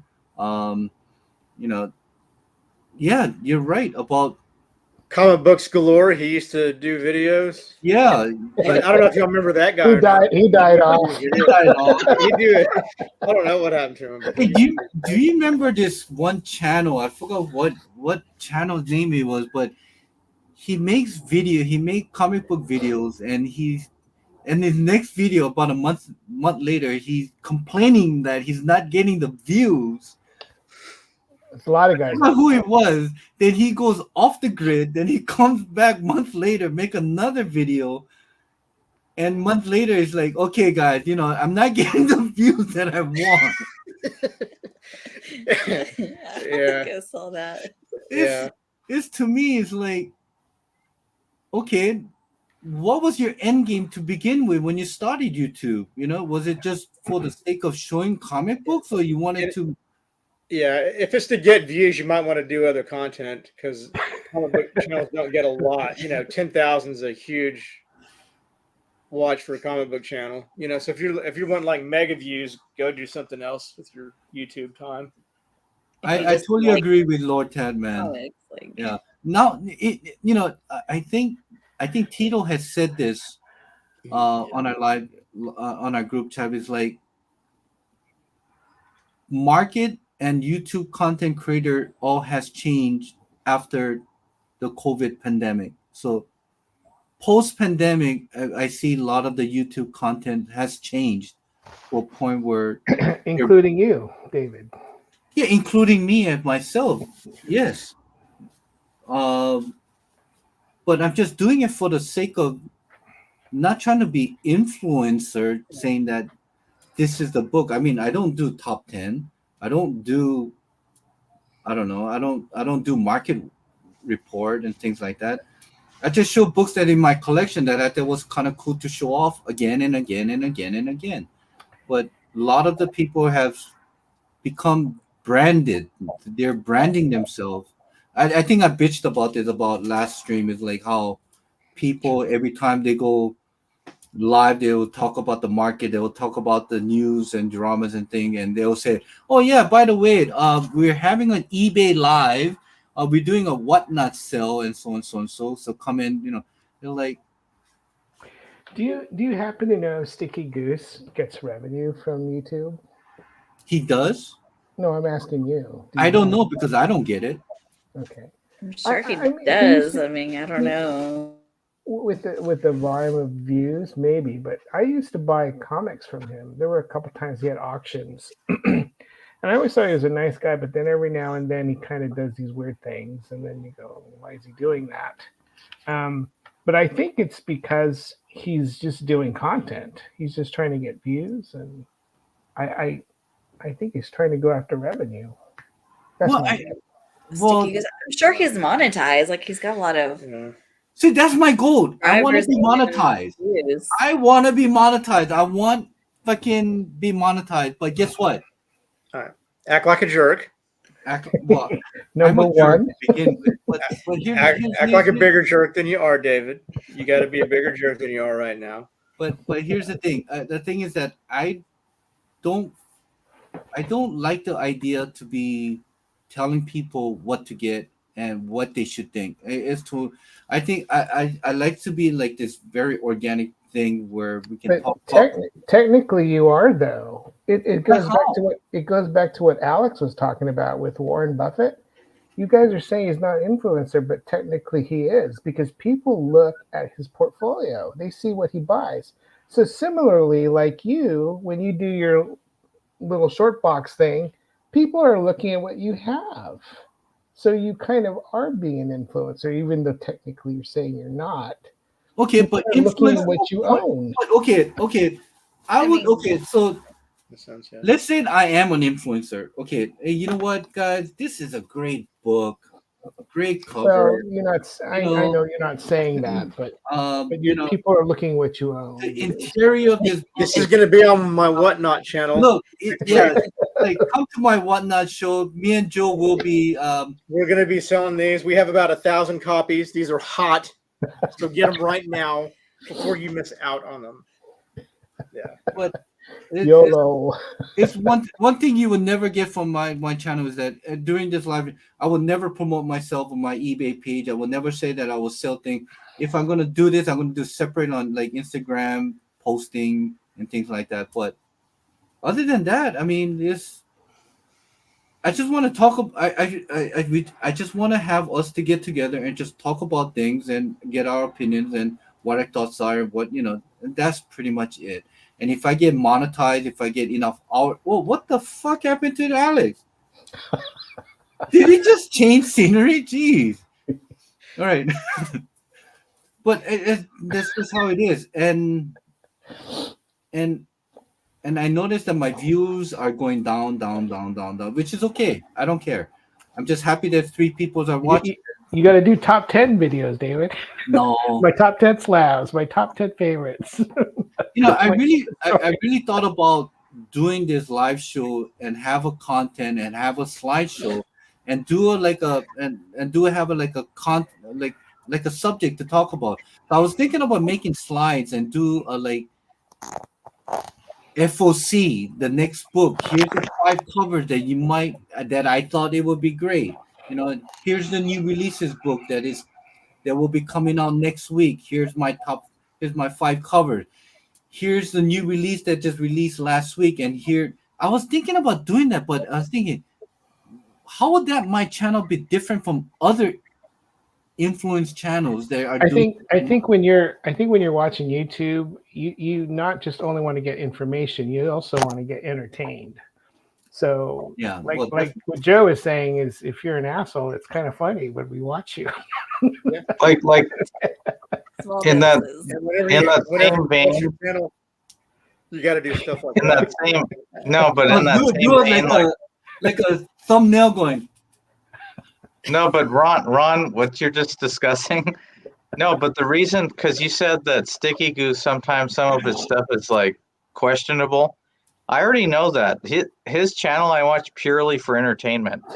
He might have like, I'll say 25% of his content has substance and 75% is entertainment value. Okay, But I like that he brings up subjects that are controversial in nature.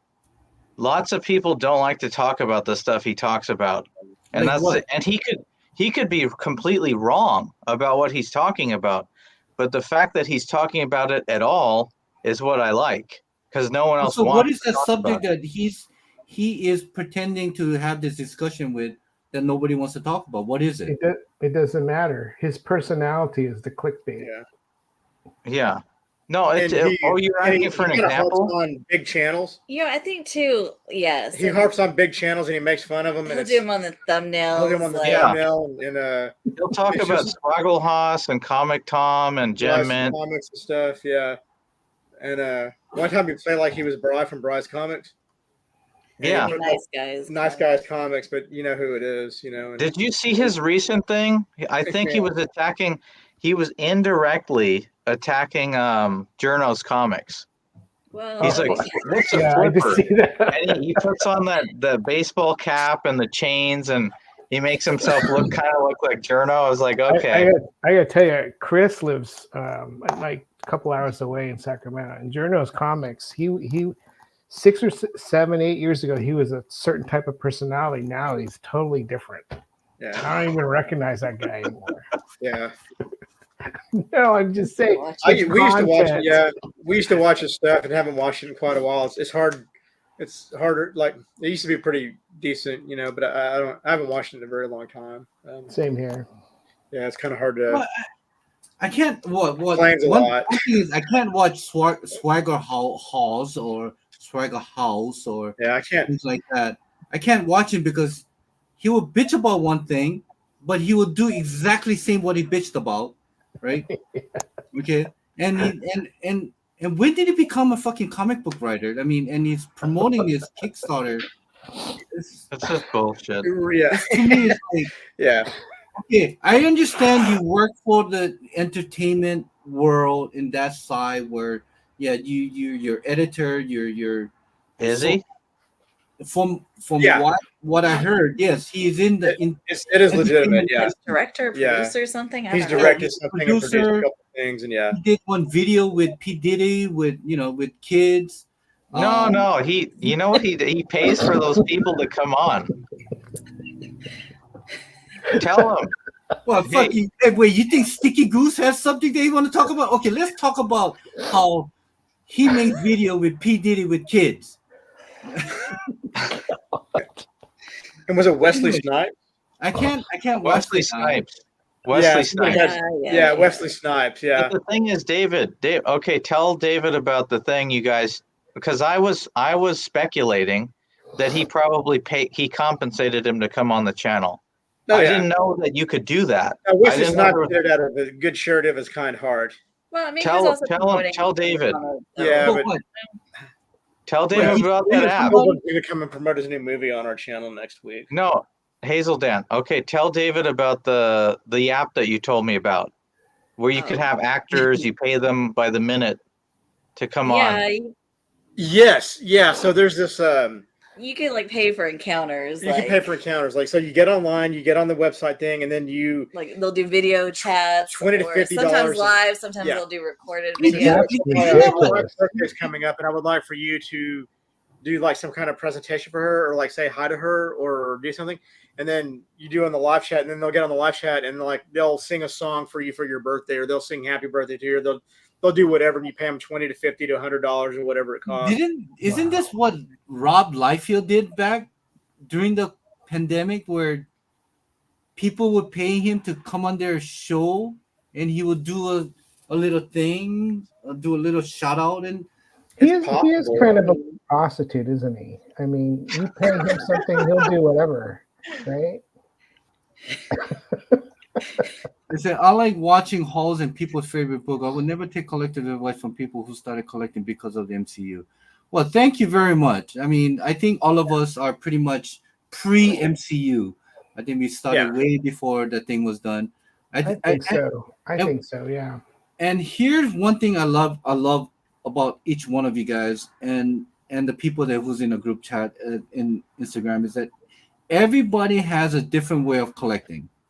You know, Ron has his own way. I watched his old videos before, you know, and you know, Hazel Dan, I think we started about the same time, and your collection and my collection might intertwine with some of the variants and stuff, but you guys are pretty much more of Archie and pre-core, right?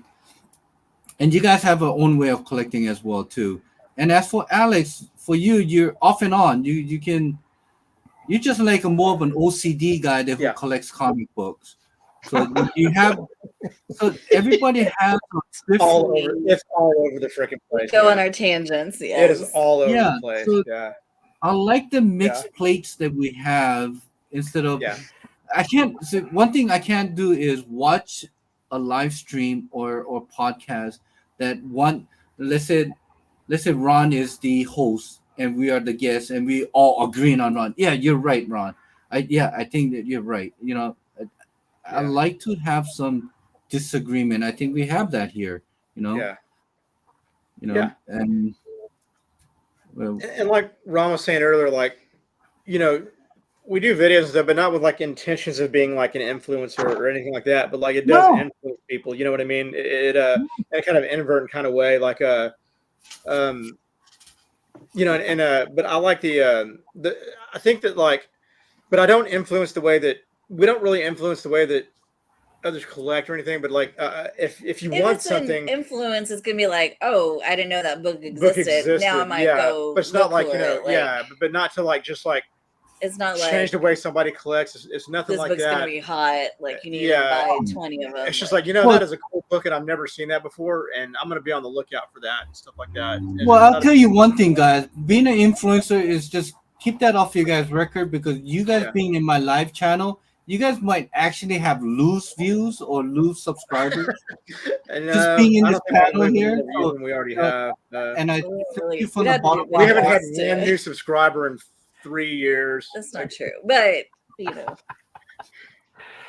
Ooh. Now, Oh, is that, wait a minute. Is that a facsimile or? No, it's real. Is that going to be on your whatnot page? Wait, that's not even a 9.2, dude. You seen that It's a corner 9.2. there? It's a 6.5 in a 9.2. Oh. Yeah, nice pickup, man. Yeah, That'll so be for. I'm gonna be selling that probably. And I don't think pretty we'll soon. influence anybody because we collect that Archie and MLJ stuff, and nobody likes it. Nobody likes it but us, you know. And that's I kind of prefer that because nobody's in competition with us to buy the stuff we want to get. You know, maybe a couple people, but not many. well, long as you're not losing your white sales, Lord Tanman, I'm good. I've been losing great.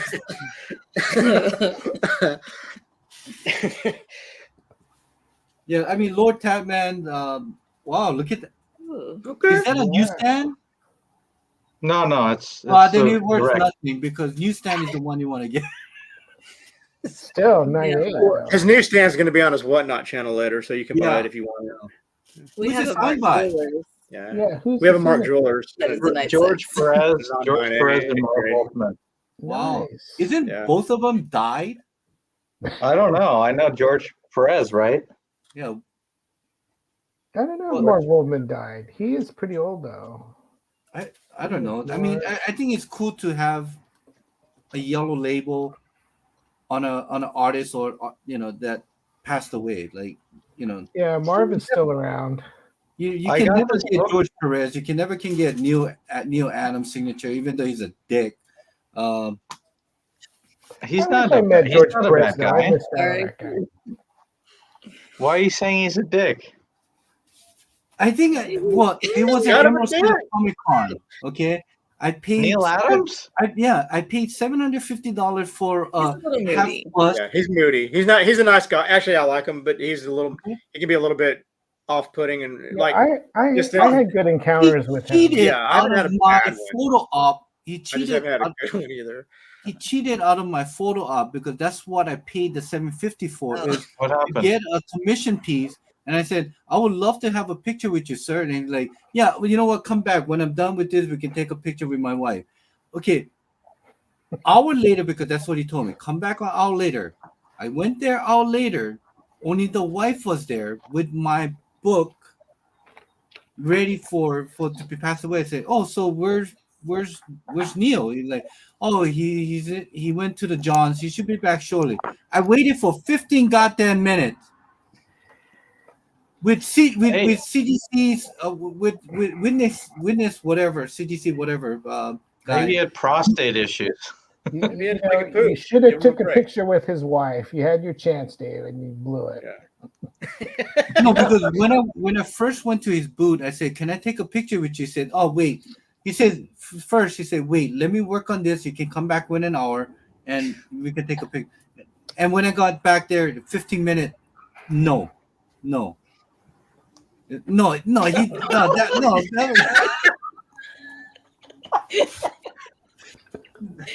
Oh, that's no. That was not the Oh, day that that's he. dark.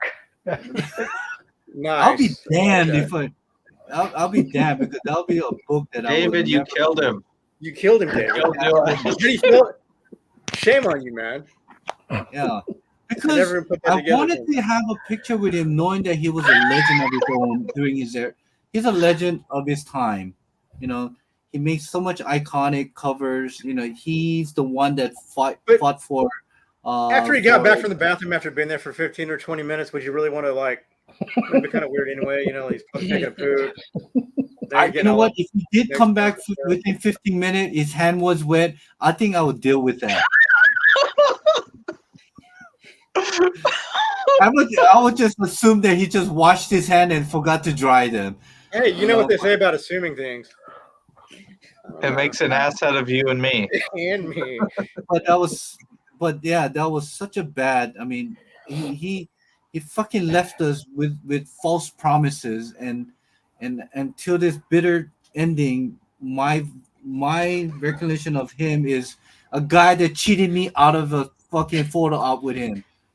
Yeah, timing is everything when you meet those people. If you catch them in a bad mood or doing something that you don't like, it really ruins Not it. quite that dude. Yeah, even Clayton Crane, that fucking wife snatcher. What? Yeah. Well, on the year after, a couple years after, Clayton, yeah, he's a wife snatcher. Be careful. Even him. Watch One, your I wife. didn't Watch know your that he wife, was an don't let him introvert. around. Okay. Yeah, I didn't know he he is. was an introvert. He very much Second- is. Yeah. Second, he was at a booth. I went, cracked open my UF4, which was signed only by Hickman and Bendis at the time. So I went to him and said, I'm a huge fan, which I wasn't, but I told him, I'm a huge fan of yours. I would love to have you sign this book and do a little remark. And he was working on one of these commission pieces, and he looks at me, it's like, oh, I don't do remark on the I don't do remark anymore. It was like, oh, but so I begged him, like, please, I'll pay you extra for a remark on this book.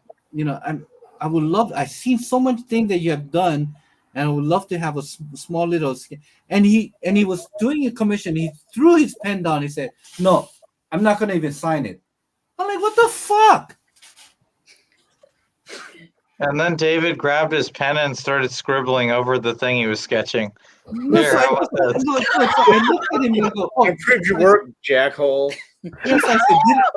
I said, did I offend you in any way? Because all I wanted was you to just do a little doodle. It's like, no, you know what? I'm busy. I'm not gonna do it. Like, look, I'm here. The only reason I'm here because of you, so I can get this book signed. And this book wasn't for flipping. I'm not gonna sell this book, which I did. But at the time, I told him I'm not going to sell this book. It's for my personal collection. So he said, "Oh, he had this shit face, and he just said, you know what?" He signed it, and he did a little doodle, and the remark was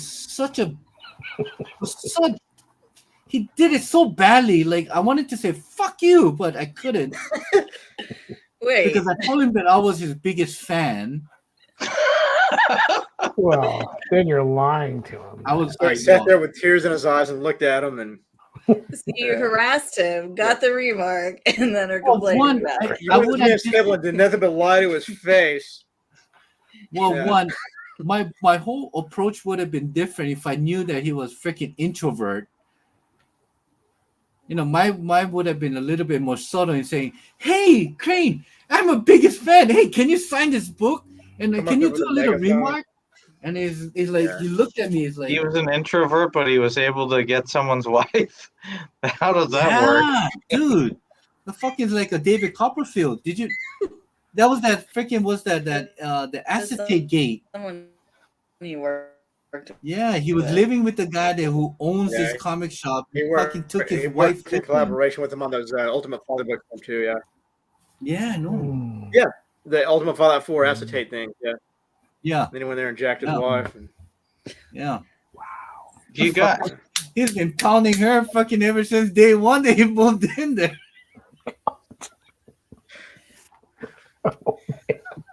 yeah, did a major collaboration with him and his wife on those Yeah, books. you guys talked me out of getting a freaking Spawn original from Clayton Crane. Well, don't take your Gotta wife with help you. you out. I mean, you can get what you want. Like, Yeah, get what you want. I mean, I didn't mean to be an influencer there or anything. It was. No, It was a tough. I met Clayton I'm Crane just saying, once. I don't don't even put your wife remember in the drink. encounter. You know, Because it's- if his eyes locked in your partner, be careful. I would say just clobber that fucker. Just give him that side hook. I don't know that I've ever had any bad experiences with comic creators or artists that we've met at the. They've all been fairly decent to. Yeah. Well, even Had a Souza bad one, Micah. no. some of them are a little weird. Yeah, but some of them are they're weird or not- off. Yeah. Johnny Desjardins is cool as hell. He was one of my favorite people. I thought he was super cool. Yeah. Well, I Chip wish I'd got some Chip art. Zdarsky is one of my favorite, and Stan Was he- Sakai became to a point where I really respect him for what he has done and how he interact with his, with his Yeah. fans. But how but- about Steranko? You ever met him? Man, I No. love Steranko. Yeah, I've met him It's twice. It's overwhelming almost. It's over. He, Yes. the way he talks. Yeah, we've met him He, like, tells twice. his stories. Yeah, and he'd have personal conversations with us, and we talked to him for 10 minutes, and it was amazing. Yeah, and I told him something, about like, I don't know, I kind of complimented him on things or whatever, and said some nice stuff to him, and he got a little bit emotional about it and stuff like that, and it was kind of cool. And he punched me twice too, which is kind of cool. wow, did you? So I got you punched by should've Jim sued him. Franco.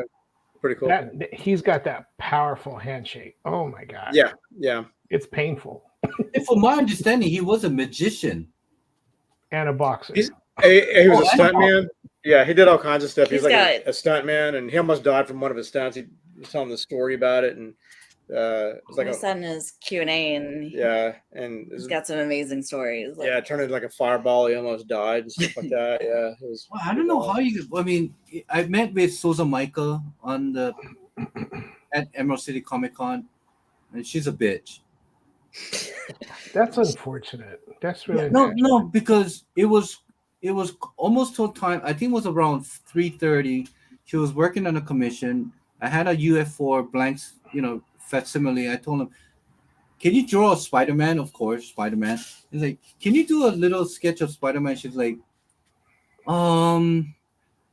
like, how much would it cost? He's like, so she calls out the manager. She's like, "Hey, this guy wants me to do a Spider-Man. How much is it?"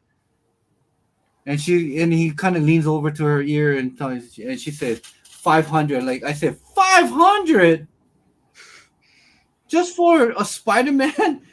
And she's like, "Yeah, that's my going cost." I said, "Oh, you know what? No, thank you." And from then on, I was boycotting her getting any of her covered. I sold pretty much every Souza Micah cover. I had. it is And- a lot, but I don't see how she was. And here I am. I got a Souza Micah cover. Yeah. Yeah. She does have Get this good book, work. guys. It's a fucking hot book. Is it on your whatnot No, I don't do whatnot anymore. or WhatsApp or YouTube? Is it on God, your? that- What about your? Is it on your YouTube page or? No. Yeah, or the eBay. eBay Your page, or Instagram? Instagram.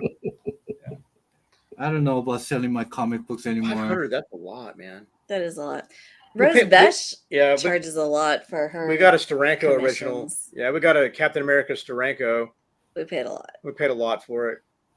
It's more Yeah. than that. Well, you heard about my Dan Parent experience, right? He what? gave me that. Oh, that look I would never forget.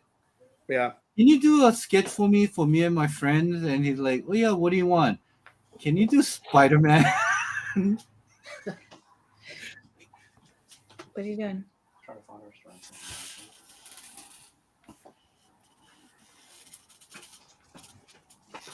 Oh, And I picked up some of this, like, heavy metal cards, and like,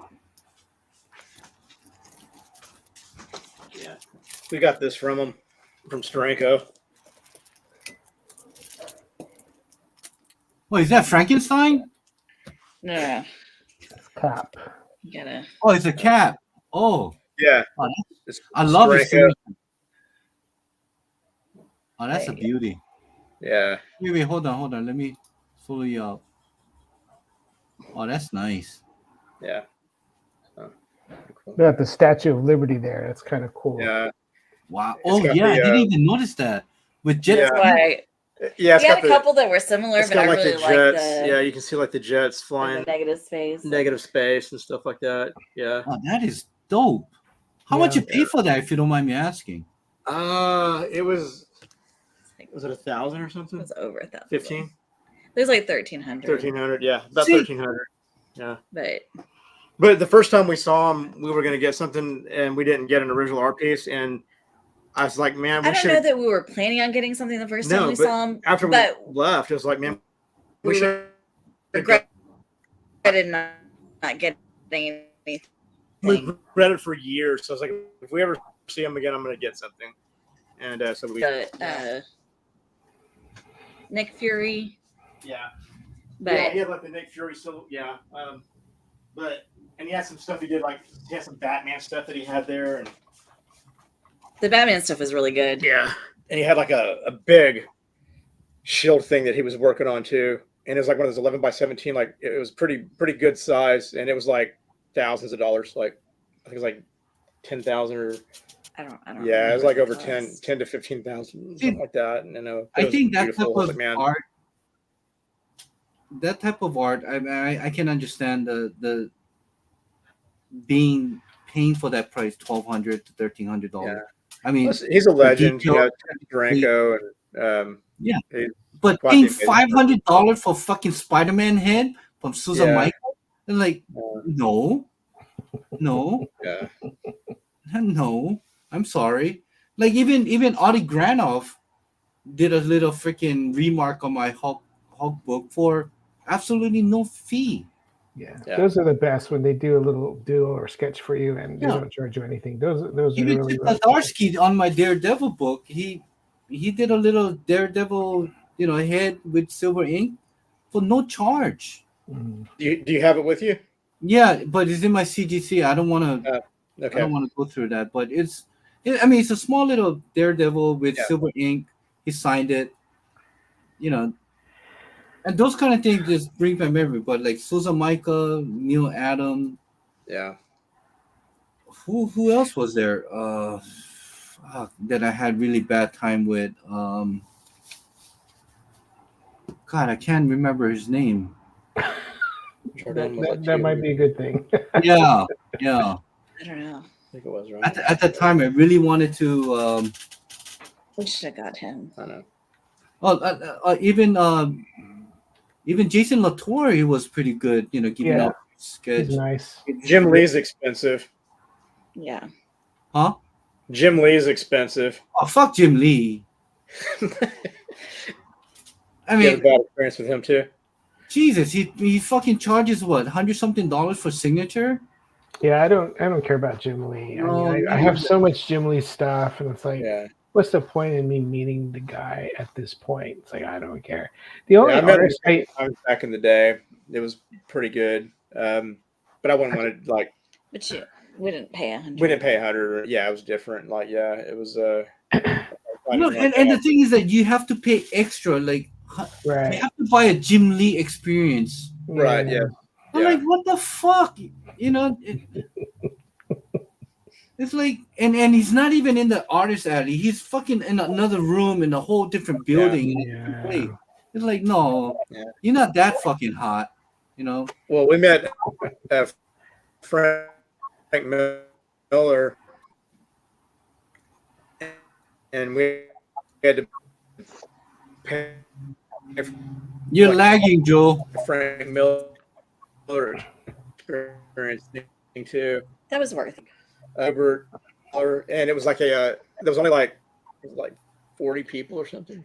Yeah, that was more than the. Yeah, it was expensive too, but you got a sketch from them, and they signed like all of them signed like 4 books for you, and you get them graded and signed. And then he did a sketch, so everybody got a sketch and 4 signed books by all of them, and it was in a whole. It was like you go to the QA thing, and then you have your special experience thing, and then you hop on like the little golf cart things, and they take you all the way across the other side of the building. It's like this just undisclosed location to where like So that was more private. it was like really private, and it was like a really personal, private type of thing, which was super cool. Again, to meet all those guys and do that. And so it was a lot of fun. It was expensive though, but it was a lot of fun. Yeah, because I don't really get struck with a lot of people, but I mean, I met Todd McFarlane, and Yeah. he was cool. I mean, he's very interactive. He's very proactive with people. He talks Yeah. and he does the Q&A stuff. But I didn't He's get an a interesting guy. you know, Talks so fast. yeah, he does talk fast, and the sucker's tall. He's like Yeah. 6'4", 6'5". He's a lengthy guy. Yeah. Who else was? Oh, I freaking who's the writer for X-Men? Chris Claremont. Yeah, he's a good guy. Okay. I've always wanted to meet him. Never got to meet him. I mean, he wouldn't care if there was a door, if there was a line going out the door. If you have a subject that he wants to talk to you about, he will Yeah. talk to you for half an hour. He wouldn't care about what other people are waiting, because that's what happened to me. There's one lady that was right in front of me. They talked for half an hour. That's what happens I'm with like- Steranko too. The line Yep. just does not move. Wow. And I told my wife, I'm gonna fucking kill this bitch.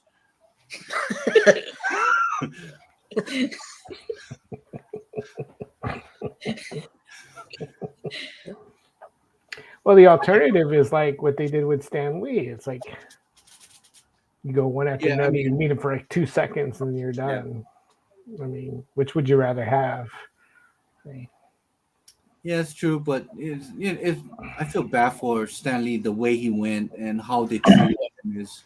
Oh yeah, they milked that guy. Yeah, the people that handled his stuff were awful. Awful people, man. There's a line around the building too. There was a for line us. around the Like building, the first time too, we saw yeah. him. You know, I don't know. It's definitely the comic book collecting and thing has changed, and Yeah.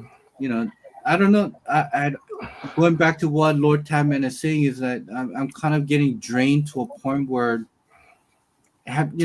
collecting is not as fun as before, because before I could sell and buy, but Yeah. now it's more of, oh gee, I mean, my source of an income has come to a halt, because it's like I can't sell comic books to support the new books that I'm getting, So, like I said, Joe, you might believe it or not. I mean, I have a stack of books for my last haul, which I probably will upload in a few months. But I think that'll be it for comic book buying.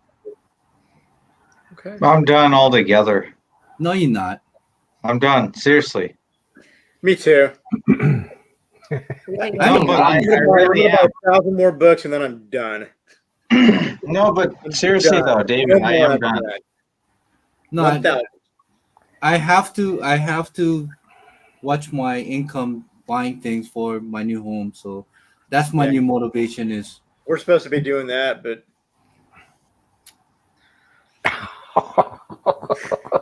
I'm gonna buy Wow. my new home. I'm gonna make my comic book room like how other fucking comic book room should look like, and that's my goal. Just make my room really nice so that I can enjoy myself and do like a bi-weekly live stream and thing. But I think when it comes to buying comic book, it's not there for me anymore. Make it how you want it to be. Like it doesn't have to look like anyone else's room. Yeah. Like Yeah. Oh no, no. oh no. How can you? The main thing is, okay, so my wife took an economics class recently, just to kind of help herself improve and understand how the economy works and stuff.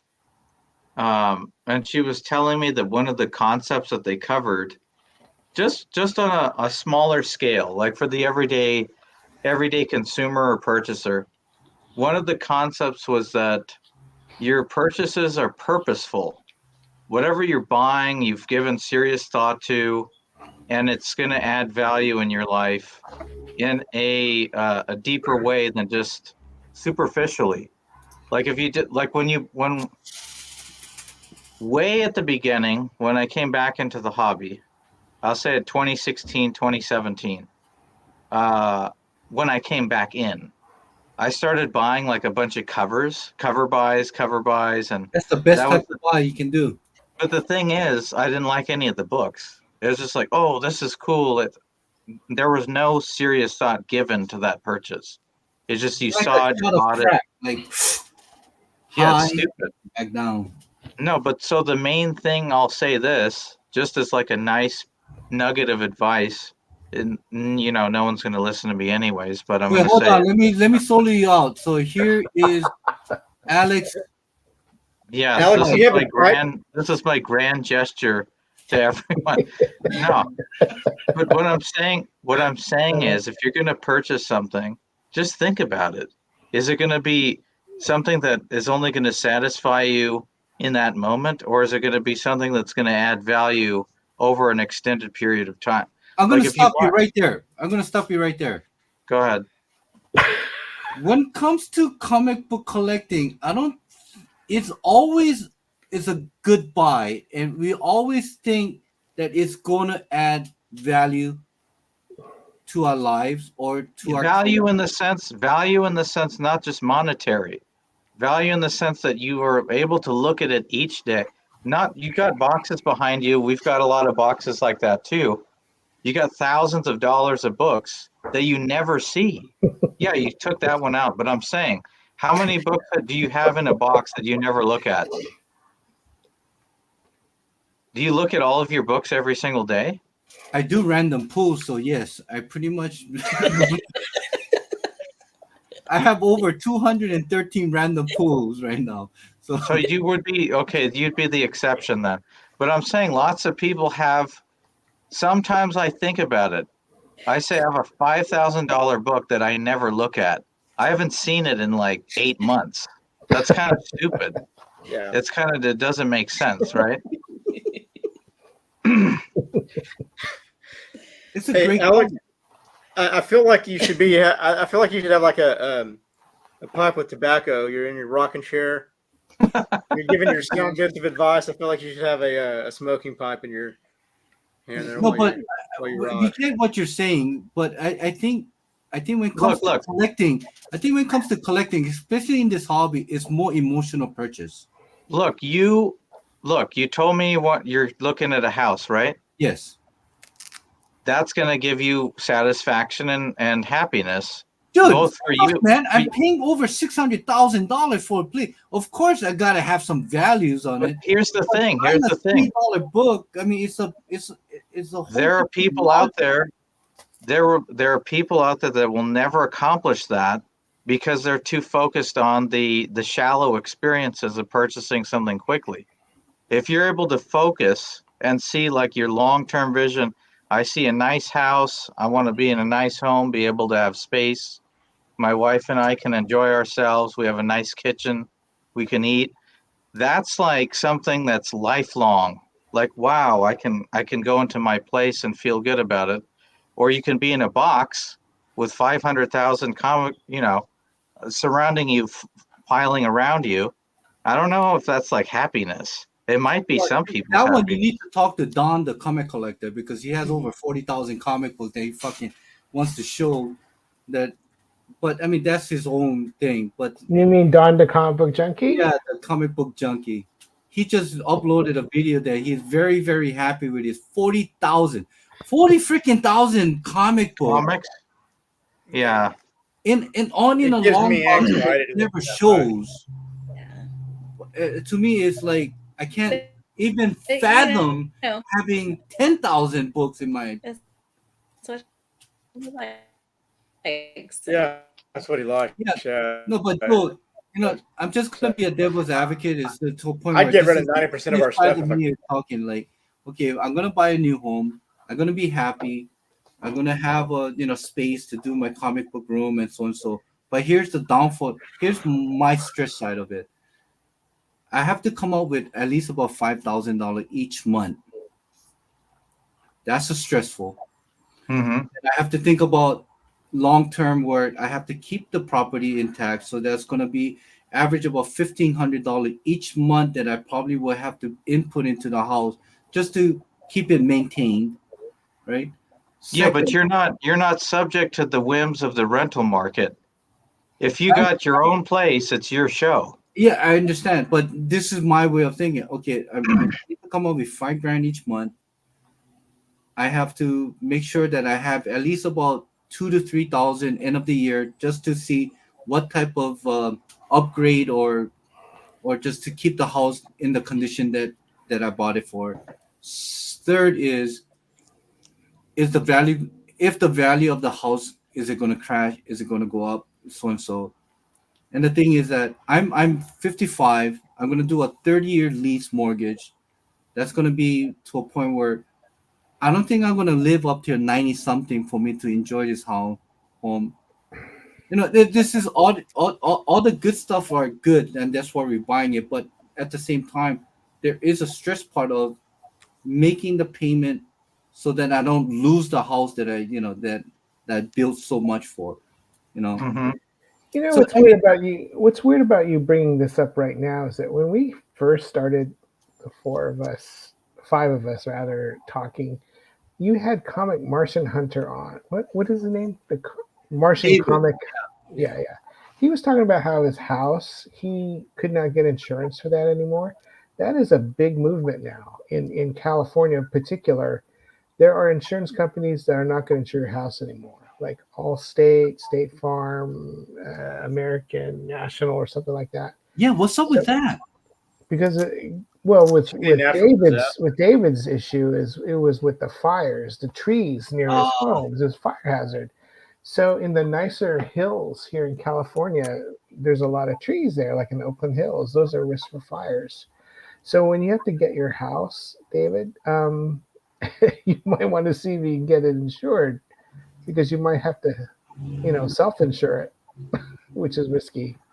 Yeah, I mean, there's a lot of probables and things that I have to look into, but it's my first home buying. I mean, I'm very excited, but at the same time, I'm scared shitless. How are Because- you making your money grow right now? Are you putting in money market and CDs, or because Well, it's like we do have 5% to make it grow? Yeah, I mean, I do have a couple of CDs. Just renewed the other one about a couple of days ago for 9 months, 4.6%, not bad. I mean, I can't deal with. And of course, the stock market is plumbing, so I'm losing money on that. But overall, I mean, with the income and the tax that I paid, I'm pre-qualified for the amount that we're looking at. But I'm very scared. I'm scared shitless, and my wife is out there doing a thing, but I'm scared. Fucking. Hard assets are the way. This is If the you're getting a biggest house, purchase in my life. Yeah, it's scary. You know. It's really scary. I remember when we first bought our house. It's overwhelming, and I can tell you now that and Alice can tell you too. Like it's just kind of like you have to be prepared for things to kind of go wrong too. If your AC goes out, or your heater goes out, there's $10,000 to get a new one if you have to, or more. Yeah. For the house you're getting, maybe it's $15,000 to replace like your AC or something like that if something happens. And that's And I'm scary. thinking this could be if anything goes wrong, I'm a dick. I mean, I can't control my anger. I'm not the kind of that poise. If something goes wrong and I'm stressed and my wife says something, I might just explode, and that could be a effect of our marriages as well. So I'm putting a lot. Yeah. So all of that, and the interest rate is at 6.9 to 7.1. Right, but they're going to go down later in the year. The Fed will reduce rates. Yeah, but it's just all that. It's all that, and I gotta thank Alex because he sent me a couple of. He actually sent me 3 books, about economic and money wising and investing. So thank you, Alex. And like I said, I haven't read it through yet, but definitely gonna need that when I make this purchase, and how to make my money, use my money, or how to do my money investing in wisely and things like that. But definitely, comic book is it's going to be out of the question. Yeah. Buying anything it's going to be out because Mhm. It's going to be displaced by saving up for the house. yeah, That's but, really Yeah. but I do have all this collection that I've been collecting for the past 7-8 years to enjoy and do my random pool each day Yeah. and And things like that. also, like when you're doing your house and you're making your payments, like and it's hard to do, but if you have the discipline to do and you're able to do it, if you can kind of double down on payments every once in a while, Yeah, and for yeah. what you're talking about paying, that might be really hard to do, but you can pay your house off in half the time. But Yeah, it's it's hard to do possible. that. We did a lot of that as much as we could. We got our house paid off a lot sooner than the 30-year loan that we had. Well, we also refinanced after a And couple of years we too. refinanced later on too to get A cheap. 15-year to Yeah. So we dropped it down. So at some point, if you can refinance and get things down some, and then if you can double down on some payments, you could get Yeah. And if anybody wants to buy my Yeah. collection for so and so, paid it's off. I'll Yeah, be like, it's thank super you. cool. That'll be helping me with my mortgage and whatever. So, that's my thing right now. That's the mindset right now is that I have to stop buying. I mean, got to a Yeah. point where That's key. buying this or even like why did I buy this heavy metal? Like I why? don't know. Why did you, Dave? You know what I bought, David? Yo, It You know all what I- adds up. David, I bought. You know what I bought recent? I shouldn't say recently.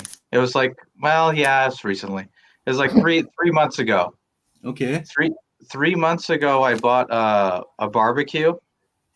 It's actually if I spent $1,500 on a barbecue.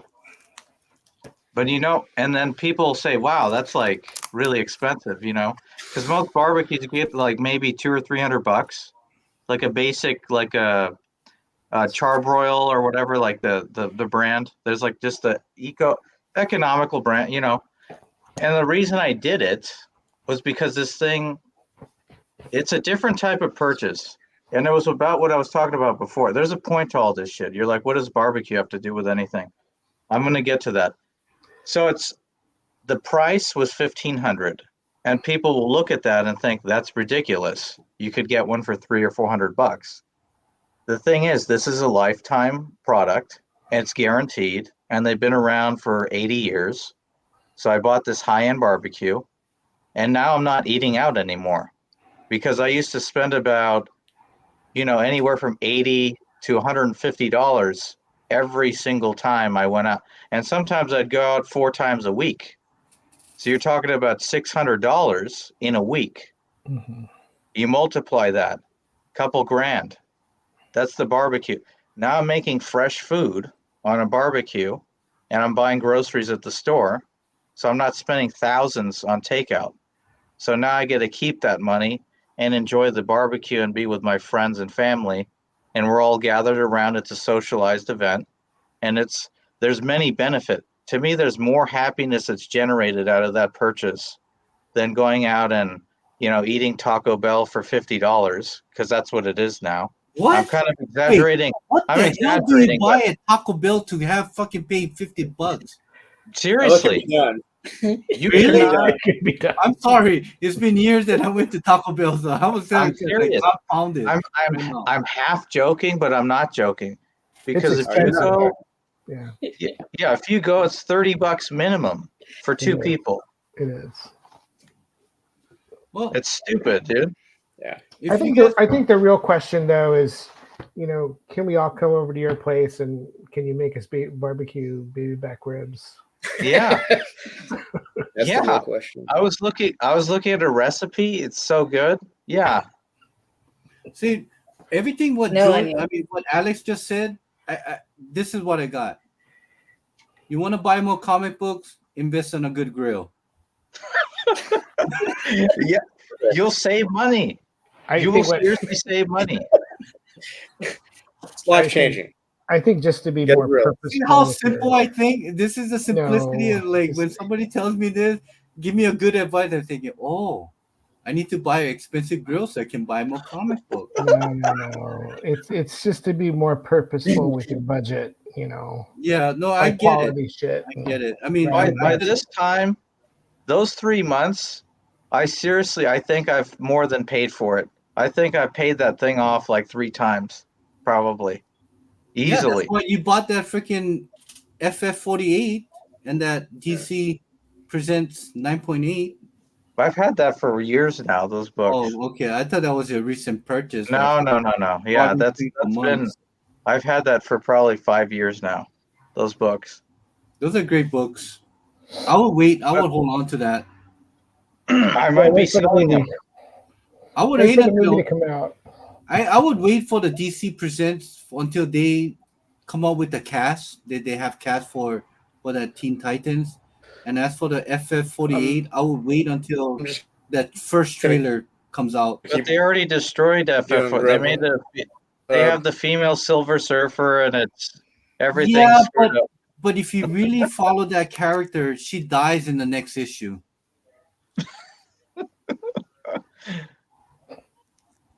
The female Silver Surfer, she dies in the next issue. I don't think she. I know, but they're not going to do that. They're going to make it a whole thing, and No, they can't. They can't. They cannot. I think that it's a statement.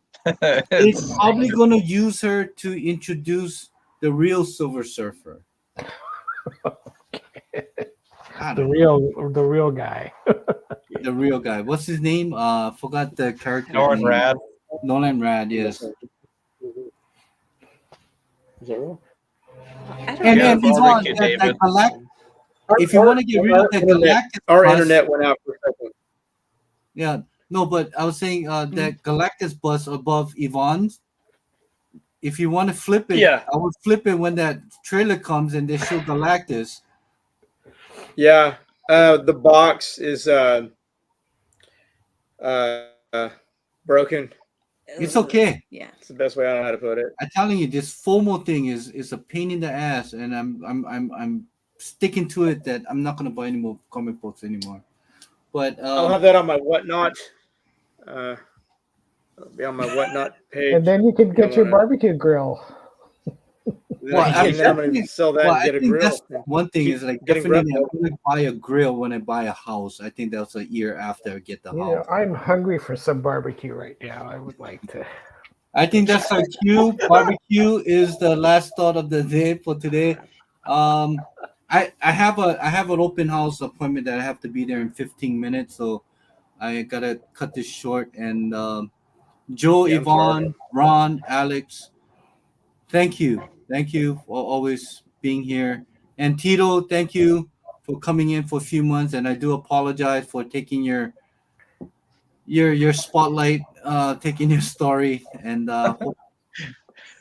and Lord Tatman, you were the only one in here on the live chat, so I want to thank you. Really great guy. If you're not following him, follow his on his YouTube channel. I mean, he has a really great comic book collection, and time to time he does make comic book calls. So go watch his, go follow his channel. We should pay Lord Tatman to show up here and talk with us. You know what? I'll reach out to him. I think I'll reach out to Send him. him $20 or something. $20. $20, Lord Tatman, if you're still here. Give Anyway, that man Wesley Snipes money. Get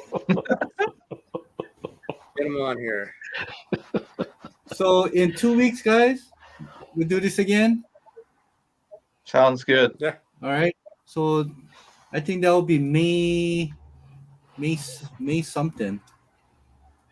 Well, anyway, I'll send you guys the notifications, and and hopefully I'll have a better content, but that's not how we roll here. We just go with the flows. And You bitch about CGC again? yeah, I'll bitch about Talk CGC. If we want to talk about grills, we talk about grills.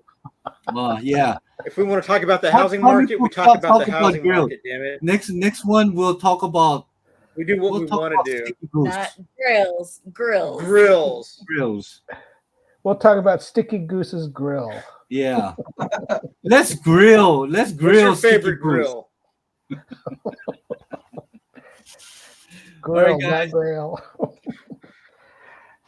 Till next time.